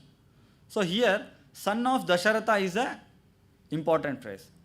From this she implies that Rama knew that people of Ayodhya, what people of Ayodhya were telling or thinking about the Dasharatha. So people of Ayodhya were thinking about Dasharatha as a lustful man. See, this is our narrative. And how to counter argument this narrative. So I tried. See, where actually it is the style of Ramayana where he calls the Rama as a Dasharathatmaja and all those things. But we need to give example. That doesn't work like that. So I took some example. So people say in Ayodhya Kandya, Sahishuro Mahabahuhu Putro Dasharathasya cha. So people say that the warrior Rama is the son of Dasharatha. So here if you want to try to imply because of son of Dasharatha can be claimed as a lustful man. Here because people are calling Rama as the Dasharathasya putraha Shuraha, then we can also imply that Dasharatha was considered a Shura. And the next step, Yatha Yatha Dasharatihi Dharme Eva Asthito Abhavat. This is important. So here again they call Dasharatihi. Dasharati means son of Dasharatha, and they say Dharme Eva Asthitaha. So now with this shloka we can also imply that Dasharatha was a very righteous person, because here they are calling him as a Dasharati. So this is how I look at this matter. And see, when they study with very, they will not take only one example. They will create a narrative. They will give one evidence after evidence after evidence. They will give series of evidences. So it's not because only one word. So she says that, to support this argument, she uses the words of Lakshmana in the anger state of mind. When Dasharatha decided to exile Rama to forest, Lakshmana was very angry, and he says, Viparitascha vruddhascha vishayescha pradharshitaha nrupah kimivana bruyat chodyamana samanmataha. So here he says that he's actually, Dasharatha is actually influenced by his kama. That's why he is, because he is under influence of Kaikeyi, he is under influence of the lust, he is sending Rama to exile. And she is cherry picking these shlokas when Lakshmana said these words in anger state of mind. Because, why I said anger state of mind? Because Lakshmana himself, praises Dasharatha in some other kandas. So how to avoid these misstatements? It is how we should look up to the situation where people say the words, not only the words. And even she uses the words of Rama where he says that anathascha hi vruddhascha maya chaiva vinakrataha kim karishyati kamatma kaikeyi vashamagataha. So he directly says that Dasharatha is kamatma. And there are some shlokas where he says idam vyasanam alokya rajnascha mativibhramam kama evartha dharmabhyam gariyaniti me matihi kohi avidwan api puman pramadaya krite tejet chandanu vrittinam vartinam putram tato mamiva Lakshmana. So Rama himself is, blaming Dasharatha for sending him to Vanavasa. So how to, argue this point? So here we need to go to the traditional view to translate the text. That is upakramopasamharaha abhyaso puratha palam arthavadopapatti cha lingam tatparindane. We cannot take directly a sentence and paint that sentence as his own abhipraya. How we should understand what his intention, what his not intention is because of this methodology. Upakramopasamhara. So why Rama is telling this to Lakshmana? Because this situation was when Sumantra left Rama. Rama said that now you can go to Ayodhya, we will go alone. That was the first day. And that was the first night where they need to protect Sita. And Rama and Lakshmana were having discussions. And Rama thought that it is unethical from my side to throw Lakshmana under the bus. Because the exile decision, actually exile was need to done by Rama. It is not, Lakshmana has not to do that. But Rama felt that it is not good for him to take Lakshmana because he want to go to Vanavasa. So he tried to push Lakshmana to go back to Ayodhya. With this, he says that, see, now Kaikeyi is alone in the kingdom. She can influence Dasharatha, and now she can make Kaikeyi, Soumitra to die, even Kausalya to die. That's why there is, it's very haunting situation in Ayodhya. That's why you need to go to Ayodhya. He pressurizes him. When he was pressurizing him, when you want to create a situation where everyone look bad, in that time he says that Dasharatha is like that, Dasharatha is like that. So picking up these sentences out of context and coloring Dasharatha as she colored is not a credible interpretation, I say. And the last, in the last segment, I will found the factual errors. There were a lot of factual errors. I just pick 2 factual errors. where Wendy Doniger says that, Dasharatha, so to 5 years after Dasharatha has banished Rama, he suddenly wakes Kausalya up in the middle of the night and tells her about this Shravana story, Shravana Kumara story. So here she clearly says, so too 5 years after Dasharatha has vanished. Everyone who reads the Ramayana knows that it was not 5 years, it is 5 days. So she misunderstood 5 days as a 5 years. This was the one factual error. Another factual error, when she narrated the story of the Ramayana, she says that Sita was abducted and kept in the Ashokana for many years. We know that it is not many years, it is some months.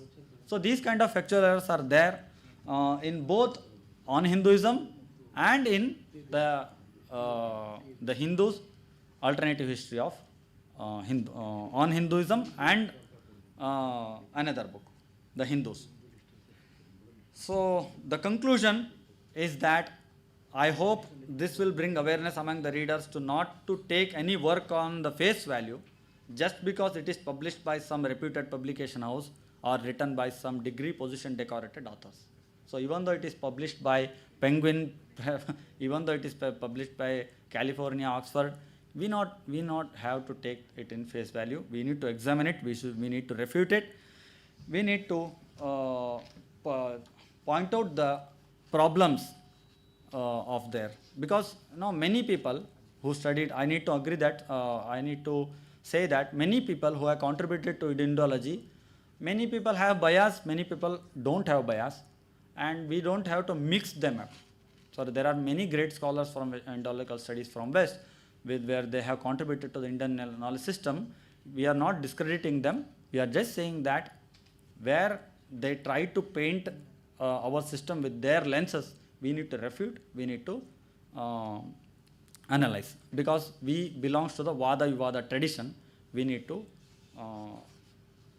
continue that.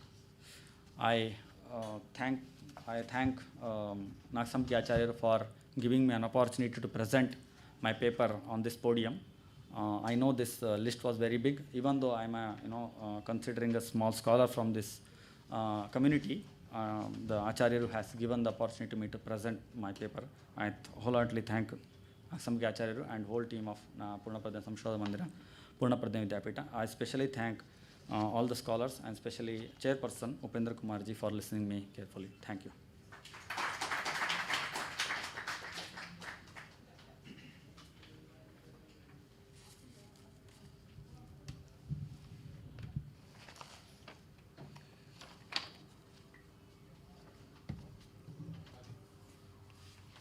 Can I say two things just in your addition to what you said? Okay. The paper is open for Yes, please. Thank question. you, sir. The paper is laudable, and I appreciate the efforts made by you to look into the facts of whatever misinterpretations are given by Wendy. Why the situation occurred? You are trying to give the solutions to the problems. Why does Sheldon Pollock and Robert Goodman are able to write that they are the first-time editors and translators of, I think I'm audible, editors and translators of Valmiki Ramayana's critical edition published by the Oriental Institute, Vadodara?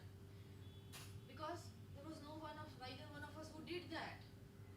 The problem very much lies with us that we could not produce, hence they had to come all the way here, Yes. take our book and then do it. So I appreciate Yes. whatever is misinterpreted should be corrected by us. We should be the ones who should bring it out. But this one aspect has to be taken into consideration by all of us. Yes. That we need to take the initiative to take our sacred texts and put it before the audience before somebody else misinterprets and put it. The problem lies with the credibility. Even though in the Ramayana, we have the famous version. That's what Nityananda Mishra had tried to, figure it out. There are two books. When you say critical edition, and another one is Gita Press book. Yeah. Lot of people think that Gita Press work is not up to the mark. But No, it's even not like so, that. that is the mindset of academic people. Even though the translator has done by Gita Press and it is very much credible, Yes. and it is up to mark, even, you know, people from our It is not a Yeah, critical yeah. edition. So there is a difference. Samikshit Avrutti and yeah, Avrutti, it's a difference. but between in edition traditional and- view, we don't believe in critical edition. Yeah, because which Vulgate will you select Yeah. if you consider How as a how you critical how you do the critical edition? edition? Naturally collecting manuscripts and Ah, the Vulgate yeah, is the yeah, base. but the methodology itself is the problem. They are not only selecting the manuscripts. If they have selected the manuscripts, the South manuscript clearly state that there is a Uttarakhanda. Yeah. So I hope one day all of us do this effort Yes, of clearing the misinterpretations brought forth by the Westerners into our own system and philosophy and actually impressioning the minds of the youngsters. Yes, of course, And you are yes. very right, crosswords across, either you may say Amish or whosoever, they do impress and influence the minds of the young readers. So yes, thank you for putting this paper. It was great, a good effort.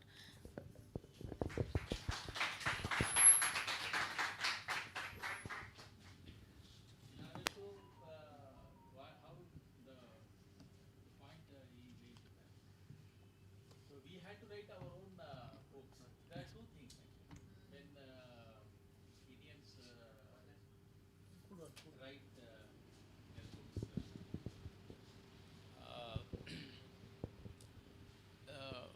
You whatever points you have raised, they are very valuable.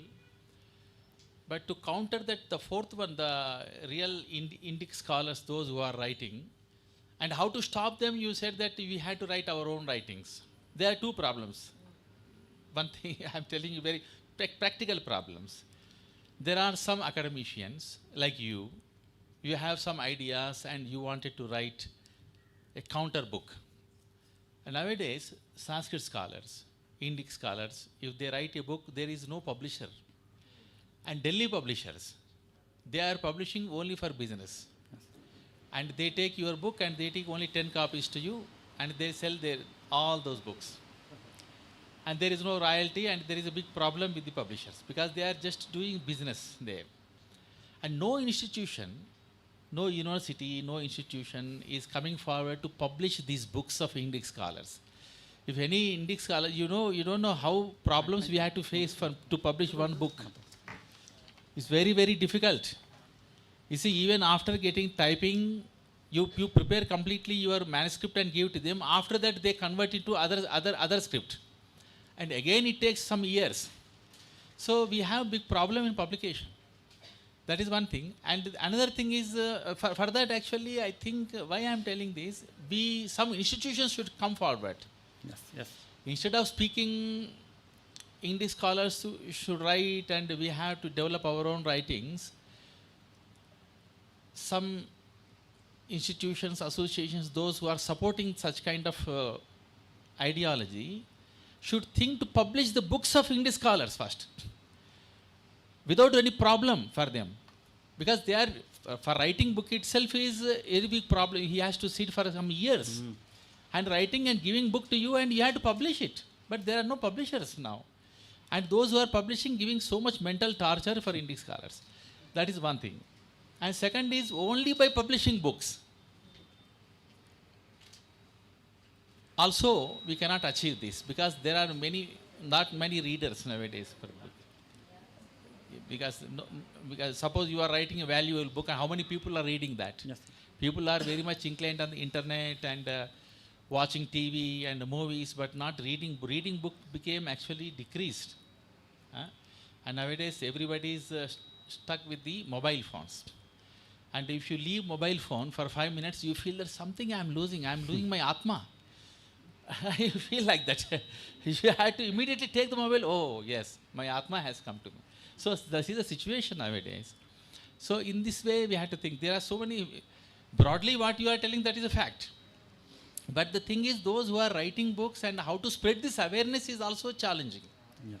So for that, I think we had to convene such conferences. Also some group discussions and conferences also going into the public and taking these things into the public, and book writing also. Yes. Book writing only is not the solution. Yes, of course. That's why I told the example of YouTube. Mobiles. Mobile also.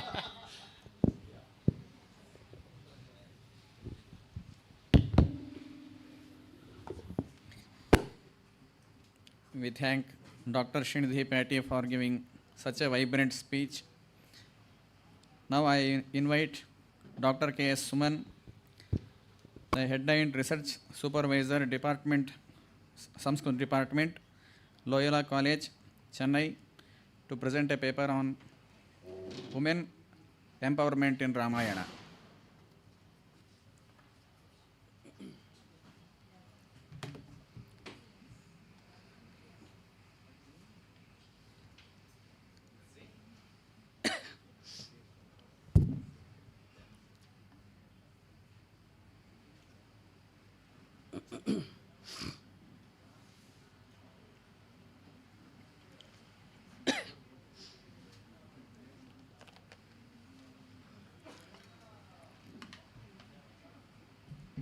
वस्तुस्तुतं सुरस्तोमैः अस्तु शस्तं मया स्तुतं मस्तु हस्तं प्रस्तुताय श्रुतिमस्तकविश्रुतं पृथ्वीमण्डलमध्यस्थाः पूर्णबोधमतानुगाः वैष्णवा विष्णुहृदयाः तान्नमस्ये गुरून् मम तपस्वाध्याय शुश्रूषा कृष्णपूजारतं मुनिं विश्वेशमिष्टदं वन्दे परिव्राट् चक्रवर्तिनम्.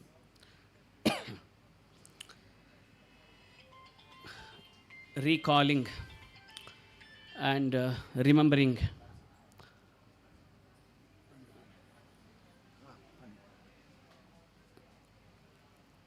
the great blessings showered on me by His Holiness, my tutor, philosopher, Sri Vyasatirtha Swamiji, because of whom I am before you today. I offer my obeisance to the holy feet of His Holiness and also to the holy feet of Sri Vishwaprasannatirtha Swamiji,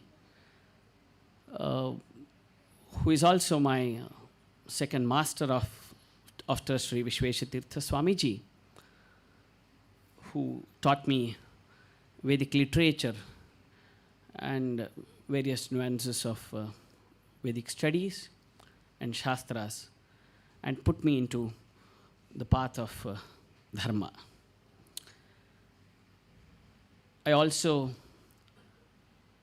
thank and would take privilege in falling at the feet of various great scholars of this, which is this great place, which is the one which has engraved, molded my personality. I am ever indebted to all those scholars, starting from Sri Hayavadana Puranika Acharya to all the great scholars. I also would like to thank Dr. Nagasampige Acharya for having invited me and provided an opportunity to study few of the verses of Ramayana and thereby make my research-oriented presentation within a short span of time.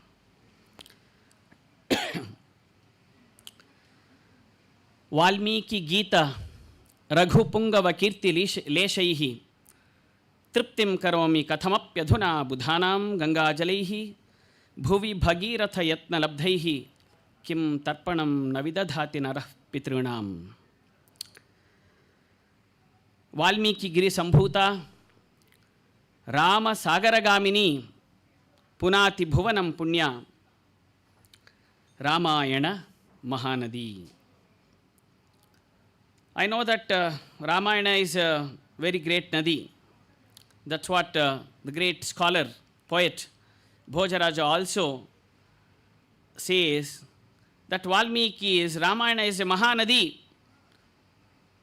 It's impossible to collect Mahanadi in a particular tumbler or a bucket or any other thing. But still, how few of the droplets collected from that Mahanadi would be capable enough of purifying each and every soul or body, so is my work, that is Champu Ramayanam, is what Bhojaraja says. Therefore, I am here to purify myself by collecting few of those droplets from Valmiki's Ramayanam, which is none other than the greatest heritage of our great nation. There is a basic question: how do sagacious or perspicacious people spend their time, or how should they actually spend their time? For which there is an abhanakam or a saying which is very famous. Prata dyuta prasangena madhyane stri prasangataha ratrau chaurya prasangena kalo gacchati dhimatam.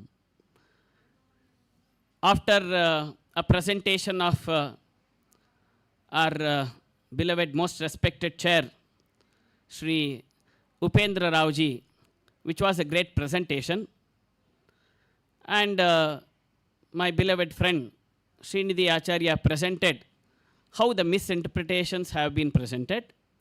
So after a presentation and misrepresentations presentation, I would like to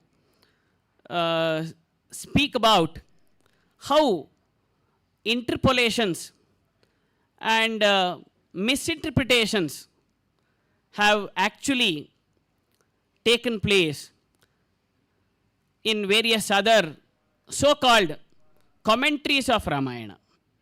They are not actually commentaries on Ramayana, but we believed them wholeheartedly without even going through the original text, and started cursing few of the characters, like, and we actually got picturized those, especially my topic is related to the women characters. Actually, the topic which I suggested to Nagasampige Acharya when he actually advised me to take up a topic and present it, I said women empowerment in Ramayana. But sorry, I would like to change my own topic, says empowered women in Ramayana. So it is not women empowerment in Ramayana, empowered women in Ramayana. After having gone through various so-called commentaries, I thought, what are we empowering women about Ramayana? No. They were the real women who were already empowered and were capable of empowering not only women but also men to a very great extent. That's what I thought. Empowered women in Ramayana should be the topic or the title of my presentation. So therefore, see, Madhyane Stri Prasangataha. What a beautiful topic, actually, title given to Ramayana. Ramayana, while talking about Ramayana, the poet says, Stri Prasangataha. Strinam Prasangaha Yasmin Tat Stri Prasangam. So, Stri Prasangataha Madhyanaha Evameva Tesham Kalaha Yapyate iti. Evancha Strinam Prasangaha Bahavo Vartante Tatra. That is the beauty of Ramayana. It was not about Rama. Ramayana is not about Rama. Ramayana is actually not at all about Ravana. Ramayana is not also about Hanuman. Then Ramayana, is it about Sugriva and Vali? No. Ramayana is about Sita. Ramayana is about Anasuya.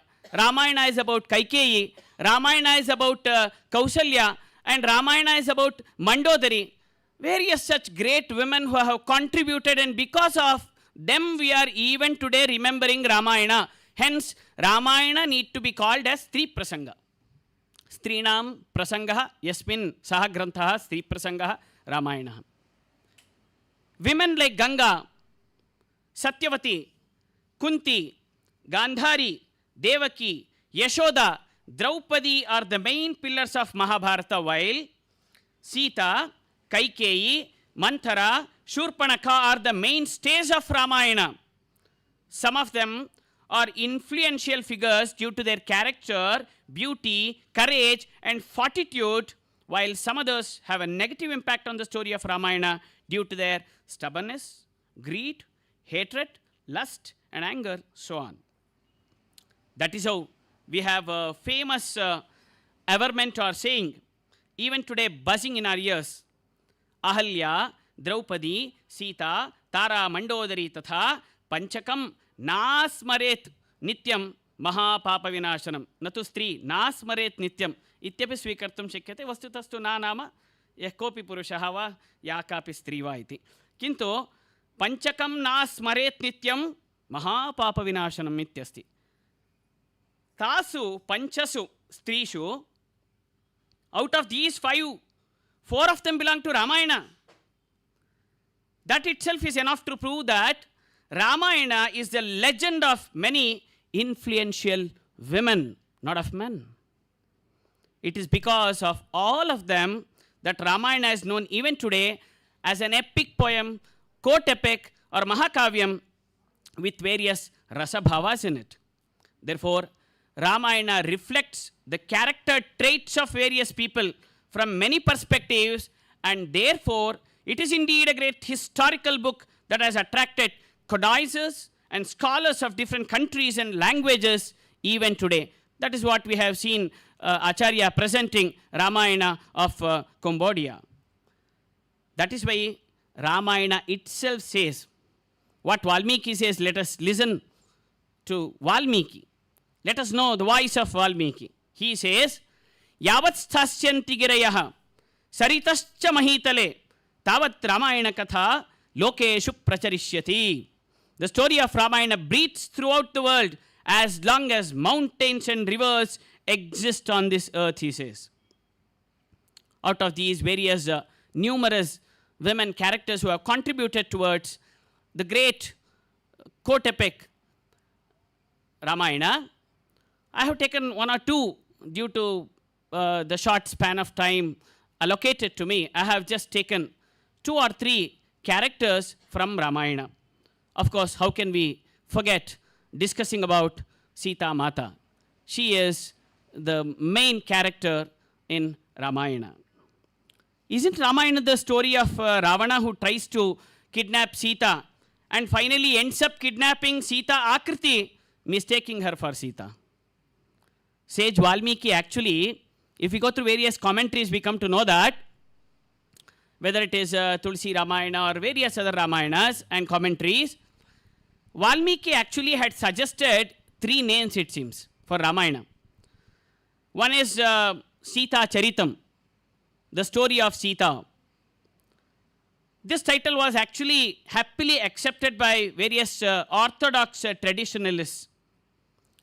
And the second name was Ramayanam, the story of Rama. This is the name eulogized by philosophers and scholars later.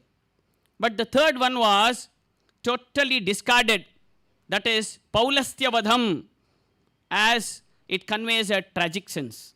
So therefore, even today, we can consider Ramayana as Sita Charitam or Ramayana. Both are equally giving the same meaning, or the purport of both of these titles is same. Today, the foundation pillar of Ramayana, written by Valmiki, is said to be a testimony to the word Sita. Sita is the ruby found by King Janaka when he dug the earth with a golden plow, that is called furrow. According to the saying, that's what Madhvacharya also says, Sirata eva jata Sita. The central female character of Ramayana, Goddess Sita, is the incarnation of Goddess Lakshmi and consort of Lord Rama, that is the incarnation of Lord Vishnu. Being found under the ground by King Janaka, she is also said to be Bhumi Devi. She is the character who possesses all the great qualities which make her a great woman. Now, Devi Sita was actually, if we go through each and every verse of Ramayana, we come to know Devi Sita was physically vigorous character. She, as a Kshatriya girl, have you heard about this actually? Tell me. She, as a Kshatriya girl, was the one who picked up the Pinaka, Shiva Dhanush, when she was a kid, it seems. However, she was more characterized, or she is even today characterized as a lady with a lot of emotion, mental strength, etc. But she was the one who actually picked up the Pinaka when she was a kid, which even Ravana couldn't do after being such a famous character. She stood like a rock with her husband in the hardest time and never turned her back from facing challenges and problems.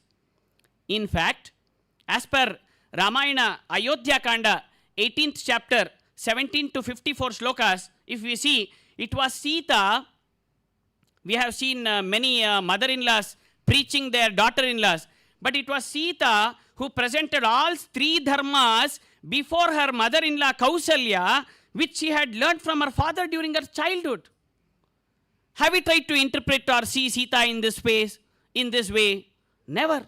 We only say, we only know that crybaby Sita, because we have been made to think only in that way.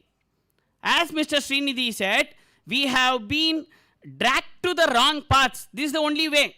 Come this way. There are no other paths. You will just go and fall in the pit. But at least if one would have tried, it's okay. If I fall in the pit, let us see. Somebody can go, or even others may fall or not. Nobody did that. So that is the reason. So actually Sita is portrayed, if we see the real Sita portrayed in Ayodhya Kanda, that is 18th chapter, as I said, 17 to 54 shlokas, this kind of exemplary phase of Sita is totally unheard of anywhere. Another instance, when Sita was ready to go on exile with her husband, it was Kausalya who said, see, Kausalya talks about Sita, how Sita was such an empowered woman. We say that, okay, Sita also just silently followed her husband. Everybody pities for Sita. Ayo, what happened? Sita, such a very, innocent girl. What else she could do? She just followed her husband. Nothing like this. Sita did everything knowingly. Every step of Sita was taken with lot of dedication, determination, and with lot of courage and energy. But nobody tried to present these facts. So Kausalya says, asatyaha sarvalokesmin satatam satkritah priyaihi bhartaram nanumanyante vinipatagatam shriyaha striyaha alpa api apadam prapya dushyanti prajahatyapi. She says, dear Sita, what a great girl you are, yeah. I really appreciate you for your boldness. Because generally, see, no other man spoke like this. If anybody would have spoken, probably today's, dear feminists, please listen to this. It was Kausalya who says, dear Sita, this world's behavior is really vulnerable, yeah. When husbands have a lot of money, property, and utilize them to satisfy their wives, they enjoy them. But once these are lost, their wives totally start ignoring them, condemn them, and get ready to find their own way of earning back their happiness from somebody else. Such is this unhealthy world. When? During Treta Yuga. Who spoke? Kausalya. And that too, which lady? Who was the queen of Dasharatha. She says this. Such is the unhealthy world, Sita. But I am really surprised by your simply superb behavior. Go ahead. My support is there to you. Please take care of my son, she says. She never said, Rama, please take care of Sita. She says, Sita, please take care of my son. What a courageous lady. What a great way of appreciation. Can any other daughter-in-law expect such great appreciation from their mother-in-law? Never ever. But Sita got it from her own mother-in-law in Treta Yuga. What else a woman needs than this kind of treatment from her own mother-in-law? One should also go through the reciprocation of Sita. Not just silently she listened to it. What did she speak? How did she reciprocate? Let us see that also.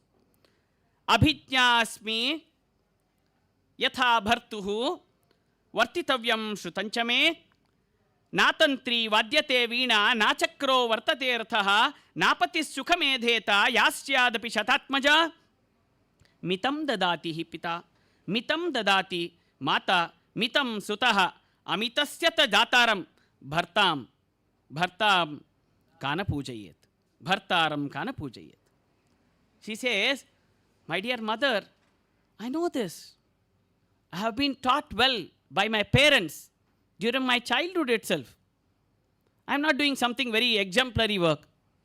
I am a normal child who was taught by my parents that how I need to be with my husband, with my parents, that is father-in-law or mother-in-law or brother-in-law. I have been taught well.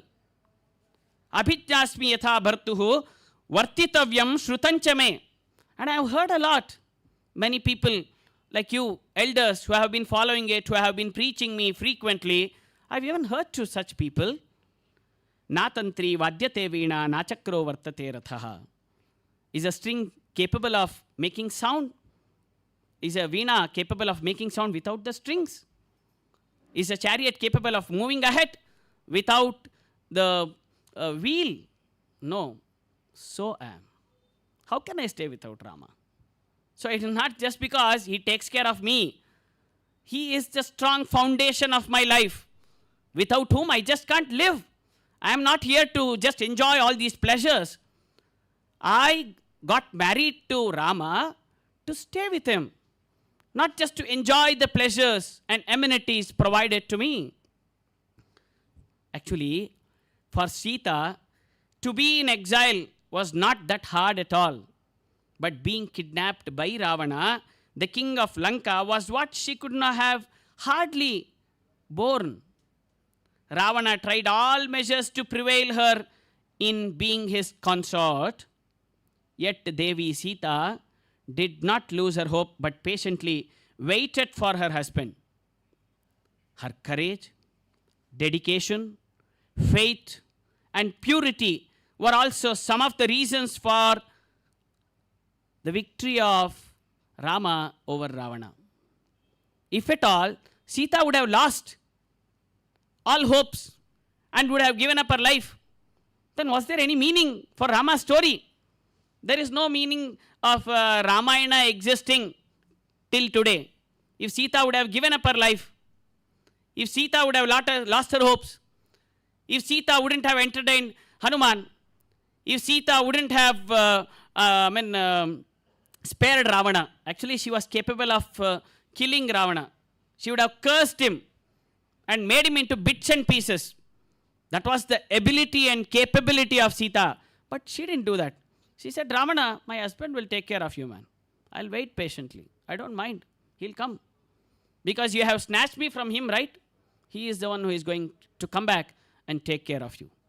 That was the trust, faith, belief, courage, boldness, valor of Sata Kshatrani lady.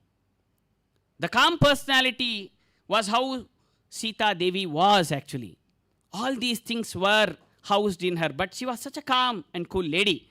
She taught the whole world to face the hardship while not losing faith. That's what at times when our Guruji used to say in various pravachanas, Vyasatirtha Swamiji used to say, see, many of our, same thing happened to many of our women in Kashmir.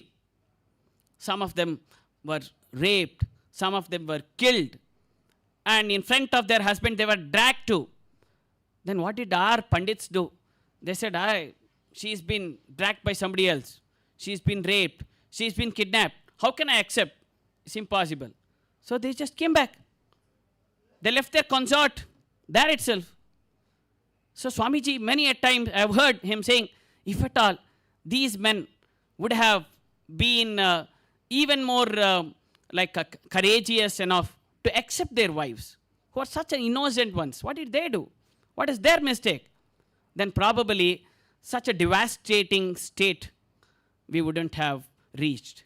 So therefore, whereas you see in Treta Yuga, Ravana etc. were similar to today's terrorists. So, but what did Sita do? She didn't lose her hope. She never, lost her hopes in Rama. She who is personified how a human being should be and how they should live their life. We rarely find any woman like Devi Sita in the real world and in epics. She indeed, not even in epics, forget about real world, Not even in epics. She indeed was a great woman. That is how, even when Rama says, forget about mother-in-law, Vishwamitra also says, actually, Vasishtha says to Dasharatha, when Kaikeyi was about to send Sita, when Sita said, okay, please give me also the pair of clothes, so let me also wear the normal clothes and go with Rama, then Vasishtha said, just a minute, stay back. Hey Kaikeyi, who were supposed to be sent to forest? Rama, right? Let him go. I don't mind. She is a Kshatrani girl. If not Rama, Rama's wife will be the queen of this nation. That's all. We are going to coronate her. That's what the courage of Vasishtha was. He says in Ramayana. So let she be coronated. Do whatever you want. We are least bothered. That's what an Acharya of such great clan or family says. But then Sita, very politely refuses. No. Wherever my husband is, Nayodhya, tam vinayodhya, sayodhya yatra raghavaha, just like how Bharata says. Even Sita also actually said that long back. Says that wherever Rama is, that is Ayodhya. What is this? This is a forest because none of the people are here. In fact, Dasharatha also says this. Dasharatha says, okay, Kaikeyi, what do you want? Rama, you need to send Rama to forest on exile, and you want Bharata to be coronated? Fine. I accept. Okay, let me also go back. Let me also go behind Rama. Sita is going, Lakshmana is going. Let me also go. Actually, I need to talk about even Kaikeyi character. Just because this is an instance, I would like to say, then Kaikeyi says, no, what do you think, Dasharatha? Am I a foolish lady? How do I sound to you? Because what shall I do with this? I asked you to coronate my son as the king of this nation, not of a forest, of this nation, of this Ayodhya. Ayodhya means you need to stay back. I am going to stay back. All the people should stay back. Only Rama alone should be going there. If he wants, he can take Lakshmana or the 3-4 members, whomever he wants, let him take. But nobody else is going, not even you. Mind it. Such was a bold lady, Kaikeyi. But actually, by heart, even she was such a wonderful lady. Just for an instance, I'll just end up my presentation or this speech within another 5 minutes. I request the chair to provide me with 5 more minutes. Kaikeyi, when it was Manthara actually who gave the news to Kaikeyi about coronation of Rama, which is going to take place very shortly, as decided by Dasharatha before all the subjects. When Manthara came and said, very soon Rama is going to be coronated as the king of this nation. Do you know this, Kaikeyi? Kaikeyi says, Ativa sasu samhrishta. In Ayodhya Kanda, 7th chapter, 32nd shloka, Valmiki says, Ativa sasu samhrishta. She was so happy. Such a blissful lady she was. She says, I'm so happy, Manthara. What would you like to have? You tell me, I'll give you. I'll grant whatever you want. What a great, pleasant news you have brought to me. I'm so happy, she says. Actually, by heart, Kaikeyi was a wonderful lady. But just because we want to put down Ramayana, we say Kaikeyi is an evil lady, and Sita is an innocent girl, and Rama is a foolish son. Dasharatha is an again person who is always behind his wife. So this is the way we try to portray these characters rather than realizing what is the fact. What Valmiki says, nobody is ready to listen. Kaikeyi says, Arey, what are you speaking? When Manthara reciprocates saying, Kaikeyi, what are you saying? It is Rama is going to be coronated, not Bharata. Then Kaikeyi says, Rameva Bharateva jam Vishesham nopalakshaye. Rameva Bharatevaham Vishesham nopalakshaye. What's the difference between Rama and Bharata? Rama is my son, eldest son. So is Bharata my son, even Lakshmana. Shatrujna. What is the difference? I really don't understand. Why are you saying this? Rameva Bharateva Ham Vishesham Nopalakshaye. There's no difference for me. Both are equal. Tasmat Tadjaya Raja Ramam Raje Abhishekshati. Rajye Abhishekshati. Of course, and Rama is the eldest son as per our customs and as per the lineage. Whoever is in Surya Vamsha, whoever is the eldest son of the king, he will be coronated. What is wrong in this? And of course, see, actually, this is one phase of Kaikeyi. The other phase of Kaikeyi is she has no knowledge about administration at all. Immediately she says, so what? Let Rama be coronated as the king of this nation. Bharataschapi Ramasya Dhruvam Varsha Shatat Param Pitrpaitamaham Rajyam Prapnuyat Purusharshabaha. After some 150 years, once the term of Rama is over, Bharata will be ruling this country. So what? Because there are 4 children. So one after the other will rule. That's it. Why are you crying? I don't understand. Why are you foul playing here? Is what Kaikeyi asked Manthara. Such an innocent lady she was when it comes to administration. But it was Manthara who provoked with all illful thoughts, saying that, "Are foolish lady, after Rama, Bharata is not going to rule. It is the eldest son who will be ruling forever until he is going to coronate his son as the next predecessor. Your son is never going to get any chance." But even then, he said, okay, no problem. So what? Bharata will also sit aside. He will also be besides Rama. And he also shall take care of many other countries. And he will be helping Rama. What is wrong in this? Then she tries to bring all those illful thoughts. So this shows Kaikeyi was never a bad or illful lady at all. It was Manthara who provoked her and made her to think otherwise and made her to speak something else which was not there in her heart at all. And that too how Manthara says. If we see Pratima Natakam, Abhisheka Natakam, etc. of Bhasa, we will get even more clear picture. Actually, when Kaikeyi had helped Dasharatha in the war field by lifting up the wheel, then Dasharatha was so happy. He says, ask for any 2 boons. Yeah. So both these wheels were lifted up by you. You can ask any 2 boons. Whatever you want, I am ready to give. Then Kaikeyi is, Hare, what else I want? The whole world is mine. Because the one who is ruling the world is mine. That is you. Then what else I need? You are with me, Dasharatha. I don't need anything else. No. Whenever you want, you can ask. You are given that privilege. He says, okay, let me see. That's it. Actually, when Dasharatha did not have any child, there was no progeny. At that time, actually, from KK Raja, he got this invitation. Then he said, okay, I'll marry your Kaikeyi. Then, how to believe you? Next, the son of Kaikeyi is not going to be coronated. If at all Kausalya, somebody else also might get progeny. And if their son is going to be coronated, then how to believe? I can't do this. I want Kaikeyi's son to be coronated. Okay, whatever. If she asks, if she wishes the same, I am ready to give, he says.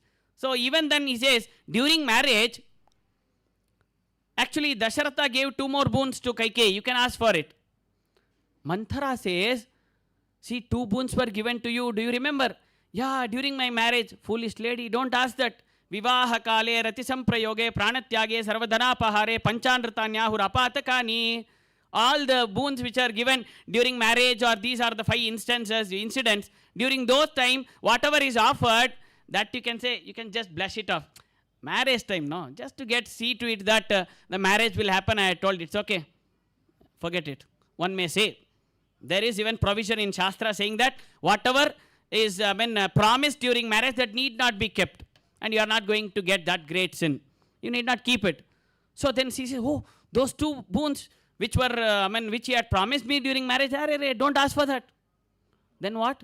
See, even then, she was so foolish lady. Such an innocent one.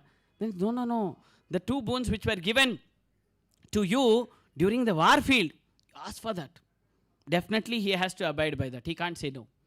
So this is how the ill-fated and such a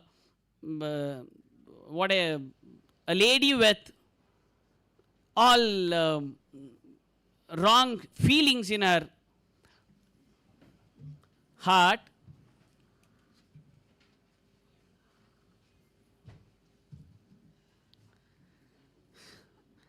I offer my sincere salutations to the holy feet of His Holiness Sri Sri Swamiji, because of whose blessings, as I said, I would like to reiterate that, because of whose blessings I am able to speak today before you.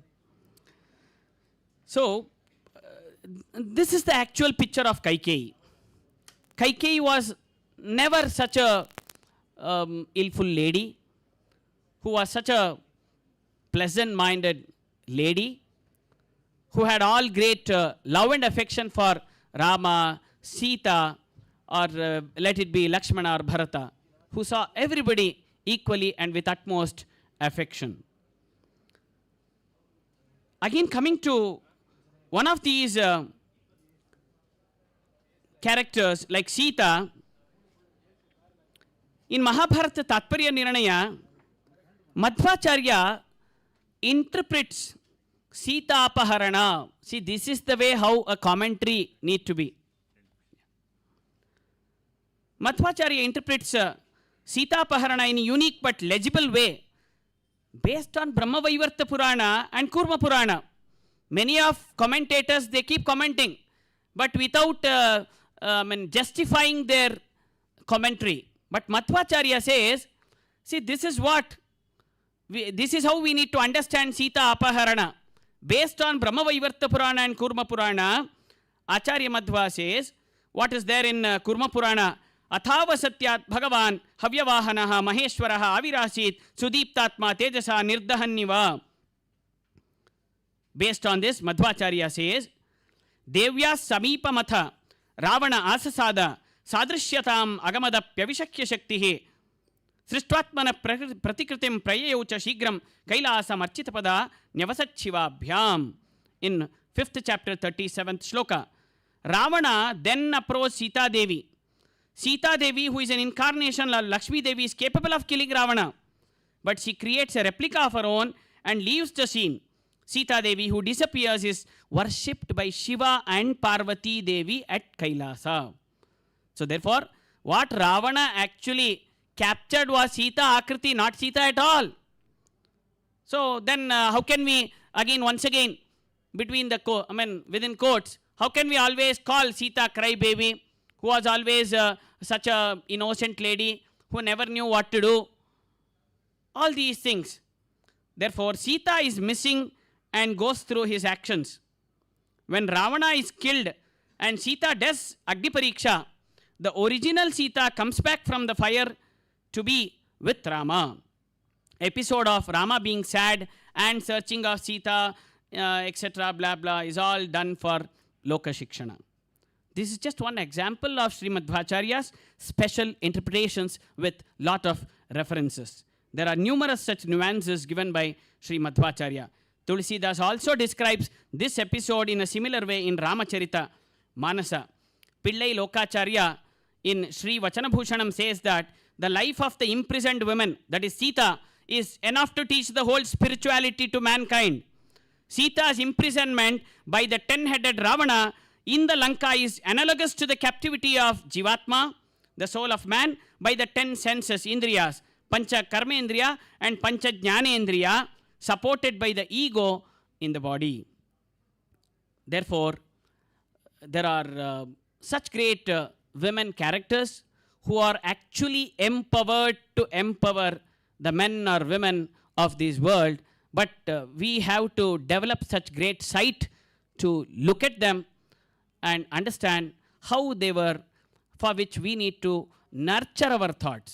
We need to first develop that analytical ability in us, which would definitely lead us towards understanding Ramayana in the right way. Thank you very much. I offer my obeisance to the holy feet of Swamiji once again, and to Nagasampige Acharya, and to the chair Sri Upendra ji for providing me such opportunity. Dhanyawadaha. Shri Krishnarpanamastu.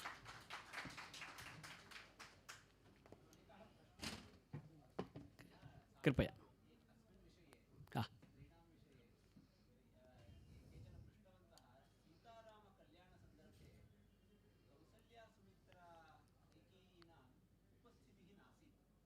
सीतारा आम सत्यम.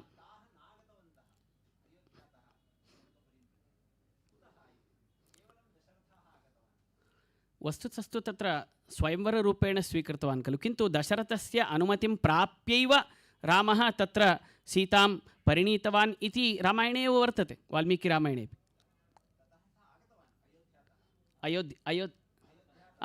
आगतवान् एव, अनुमतिं प्राप्य एव अनन्तरं कौसल्यार्थं तदपि किञ्चित् तत्र गवेषणीयं भवेत् इति. सत्यं वाल्मीकिरामायणे नास्ति तथा. कौसल्या आगतवती इति नापि महाभारततात्पर्यनिर्णये तथा तद्विषये तात्पर्यनिर्णयेपि नास्ति तथा. नास्ति नास्ति.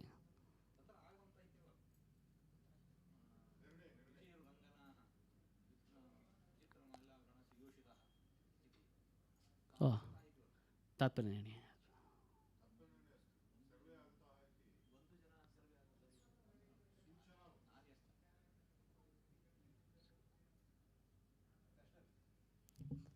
धन्यवाद.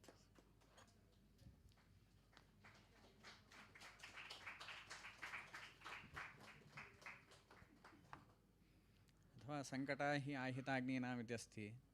अतः आहिताग्नित्वात्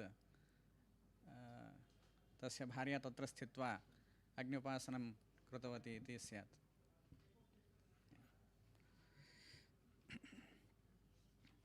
Our sincere pranams to Pujya Swamiji, and we thank Dr. K.S. Suman for giving that statement, empowered women in Ramayana. And now I invite Dr. G.K. Satyamurthy. ಎಷ್ಟಂದ್ರೂ ನಾವು ಕನ್ನಡಿಗರು, ಹಾಗಾಗಿ ಕನ್ನಡದಲ್ಲಿ ಒಂದು ಸ್ವಲ್ಪ ಹೊತ್ತಾದರೂ ಮಾತುಕತೆ ಆಗಲಿಲ್ಲ ಅಂದರೆ ಬೇಜಾರಾಗತ್ತೆ. ಹಾಗಾಗಿ ಈಗ ಸ್ವಲ್ಪ ಕಾಲ ಸತ್ಯಮೂರ್ತಿ ಅವರು ಇವರು ನಿರ್ವಾಹಕರಾಗಿದ್ದಾರೆ KSS PU ಕಾಲೇಜ್ ಹುಬ್ಬಳ್ಳಿಯಲ್ಲಿ. ಅವರು ರಾಮಾಯಣದಲ್ಲಿ ರಾಕ್ಷಸ ಸ್ತ್ರೀಯರು ಎಂಬ ವಿಷಯದಲ್ಲಿ ಮಾತಾಡ್ತಾರೆ.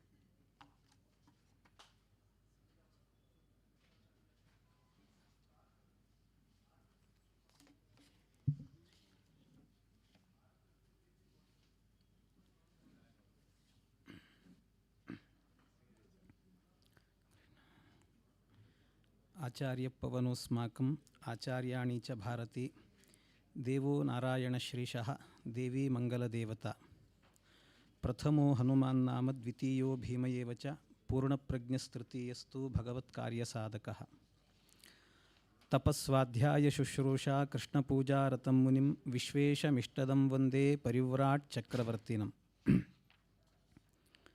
ಶ್ರೀಗುರುಭ್ಯೋ ನಮಃ. ವೇದಿಕೆಯಲ್ಲಿ ಉಪಸ್ಥಿತರಿರುವ ನಮ್ಮ ಗುರುಗಳಾದಂಥ ಪರಮಪೂಜ್ಯ ಶ್ರೀಪಾದಂಗಳವರ ಚರಣಾರವಿಂದಗಳಲ್ಲಿ ಭಕ್ತಿಪೂರ್ವಕವಾಗಿ ನಮಸ್ಕರಿಸಿ, ಹಾಗೆ ಅನೇಕ ನನ್ನ ಪಾಠದ ಗುರುಗಳು ಇಲ್ಲಿ ಇದ್ದಾರೆ, ಉಪಸ್ಥಿತರಿದ್ದಾರೆ, ಅವರಿಗೂ ಭಕ್ತಿಪೂರ್ವಕವಾಗಿ ನಮಸ್ಕರಿಸಿ, ಎಲ್ಲ ವಿದ್ವಾಂಸರಿಗೆ ನಮಸ್ಕರಿಸಿ ಎಲ್ಲರಿಗೂ ಅಭಿನಂದನೆಗಳನ್ನು ಹೇಳುತ್ತಾ, ರಾಮಾಯಣದಲ್ಲಿ ರಾಕ್ಷಸ ಸ್ತ್ರೀಯರು ಅನ್ನುವಂಥ ವಿಷಯದಲ್ಲಿ, ಅಂದರೆ ನಿಮಗೆ ರಾಕ್ಷಸ ಸ್ತ್ರೀ ಬರೀ ರಾಮಾಯಣದಲ್ಲಿ ಸ್ತ್ರೀಯರು ಅಂತ ಹೇಳಿದರೆ ಬಹಳ ಜನರನ್ನು ತಗೊಳ್ಬೇಕಾಗತ್ತೆ. ಇದು ಲಿಮಿಟೆಡ್ ವಿಷಯ, ಅಂದರೆ ಸ್ವಲ್ಪ ಮಾತ್ರ ತಗೊಳ್ಬಹುದು. ರಾಮಾಯಣದಲ್ಲಿ ರಾಕ್ಷಸ ಸ್ತ್ರೀಯರು ಅಂತ ಹೇಳಿದಾಗ ಅದರಲ್ಲಿ ರಾಮಾಯಣದಲ್ಲಿ ಆರಂಭದಲ್ಲೇ ಬರುವಂತಹದ್ದು ಅಂದರೆ, ಒಂದು ನಮಗೆ ರಾಮನ ವ್ಯಕ್ತಿತ್ವವನ್ನು ಹೇಳುವಾಗ ರಾವಣನ ಪರಾಕ್ರಮವನ್ನು ಮೊದಲು ಹೇಳುತ್ತಾರೆ. ಅಂದರೆ ರಾವಣ ಇಂಥವನು ಅಂಥವನು ಅಂತ ಹೇಳಿ ರಾಮ ಅವನನ್ನು ಕೊಂದಿದ್ದಾನೆ ಅಂದರೆ ರಾಮನ ವ್ಯಕ್ತಿತ್ವ ಎಂಥದ್ದು ಅಂತ, ಅವನ ಅವಗುಣಗಳು ಗೊತ್ತಾಗುತ್ತೆ, ಇವನ ಗುಣಗಳು ಗೊತ್ತಾಗುತ್ತೆ ಅನ್ನುವ. ಆ ರಾವಣನಿಂದ ಹಿಡ್ಕೊಂಡಾಗ ಮೊದಲಿಗೆ ಬರತಕ್ಕಂಥದ್ದು ರಾವಣನ ತಾಯಿ ಕೈಕಸಿ ಅಂತ. ಆ ಕೈಕಸಿ ಏನಿದ್ದಾಳೆ ಅವಳು ನಿಜವಾಗಿಯೂ ಕೂಡ ಅವಳು ರಾಕ್ಷಸ ಸ್ತ್ರೀ. ಅವಳು ರಾಕ್ಷಸ ಸ್ತ್ರೀ ಆಗಿರುವಂಥವಳು ವಿಶ್ರವಸ್ ಅನ್ನುವಂಥ ಮುನಿಯನ್ನು ಮದುವೆ ಮಾಡಿಕೊಳ್ಳುತ್ತಾಳೆ. ಅಂದರೆ ಋಷಿಗೆ ರಾಕ್ಷಸ ಸ್ತ್ರೀಯಲ್ಲಿ ಹುಟ್ಟಿದಂತಹ ಒಬ್ಬ ವ್ಯಕ್ತಿ ಇವನು ರಾವಣ. ಮತ್ತು ಕುಂಭಕರ್ಣ, ಶೂರ್ಪಣಖ ಮತ್ತು ವಿಭೀಷಣ, ಈ 4 ಜನರು ಕೂಡ. ಅದರಲ್ಲಿ ನಮಗೆ ಆರಂಭದಲ್ಲೇ ಬರತಕ್ಕಂಥದ್ದು ಅಂದರೆ ಶೂರ್ಪಣಖೆಯ ಬಗ್ಗೆ ಬರುತ್ತೆ ಹೆಚ್ಚಿನ ವಿಷಯ. ಶೂರ್ಪಣಖೆ ಅವಳ ಪ್ರಸಂಗ ನಮಗೆ ಸಿಗುವಂಥದ್ದು ಅಂದರೆ ರಾಮ ಅಂದರೆ ಯಾರನ್ನ ವಿಶ್ವಾಮಿತ್ರರು ರಾಮನನ್ನು ಲಕ್ಷ್ಮಣನನ್ನು ಯಜ್ಞದ ರಕ್ಷಣೆಗೆ ಅಂತ ಕರೆದುಕೊಂಡು ಹೋಗುವಾಗ ಆ ಪ್ರಸಂಗದಲ್ಲಿ ಅವಳ ಕಥೆ, ಅವಳ ವೃತ್ತಾಂತ ಎನ್ನುವಂತಹದ್ದು ಬರುತ್ತೆ. ಅವಳ ವೃತ್ತಾಂತದಲ್ಲಿ ಆಗಬೇಕಾದ್ರೆ ಶೂರ್ಪಣಖೆ ಯಾರಿಗೆ ಪರಿಚಯ ಇಲ್ಲ, ಎಲ್ರಿಗೂ ಪರಿಚಯ ಇದೆ ಶೂರ್ಪಣಖೆ ಬಗ್ಗೆ. ಆ ಶೂರ್ಪಣಖೆ ಅವಳ ವಿಶೇಷ ಅಂತ ಹೇಳಿದರೆ ಅವಳಿಗೆ ಒಬ್ಬ ಗಂಡ ಇದ್ದ, ವಿದ್ಯುಜ್ಜಿಹ್ವ ಅಂತ ಹೆಸರವನದ್ದು. ಆ ವಿದ್ಯುಜ್ಜಿಹ್ವ ಏನಿದ್ದಾನೆ ಅವನು ಕಾಲಕೇಯ ರಾಷ್ಟ್ರಕ್ಕೆ ಸೇರಿದವನು. ಅವನನ್ನು ತಂದು ಇವಳಿಗೆ ಮದುವೆ ಮಾಡಿರುತ್ತಾನೆ. ಅಂದರೆ ರಾವಣ ತನ್ನ ತಮ್ಮಂದರಿಗೆ ಅವಳಿಗೆ ಎಲ್ಲರಿಗೂ ಮದುವೆ ಮಾಡಿದವನೇ ಅವನು. ಈ ತಮ್ಮನಿಗೆ ಕುಂಭಕರ್ಣನಿಗೆ ಮತ್ತು ವಿಭೀಷಣನಿಗೂ ಕೂಡ ಹೆಣ್ಣು ಸಿಕ್ಕಿರೋದಿಲ್ಲ. ಅವರನ್ನು ಅಪಹರಣ ಮಾಡ್ಕೊಂಡು ಬಂದು ಮದುವೆ ಮಾಡ್ತಾನೆ ಅವರಿಗೆಲ್ಲ. ಹಾಗೆ ಶೂರ್ಪಣಖೆಗೂ ಕೂಡ ಅವಳಿಗೆ ಮದುವೆ ಮಾಡಿಕೊಟ್ಟ. ಮದುವೆ ಮಾಡಿಕೊಟ್ಟಾಗ ಈ ಪೆದ್ದ ಎಂಥ ರಾವಣ ಅಂದರೆ ಅವನು ಬೇರೆ ಯಾರದೋ ಜೊತೆಗೆ ಯುದ್ಧ ಮಾಡುವಾಗ ಯುದ್ಧಕ್ಕೆ ಅಂತ ಕರೆದುಕೊಂಡು ಹೋಗ್ತಾನೆ. ಆಗ ಇವನಿಗೆ ಸಹಾಯಕ್ಕೆ ಅಂತ ವಿದ್ಯುಜ್ಜಿಹ್ವನು ನಿಂತುಕೊಳ್ಳುತ್ತಾನೆ, ಅಂದರೆ ಶೂರ್ಪಣಖೆಯ ಗಂಡ.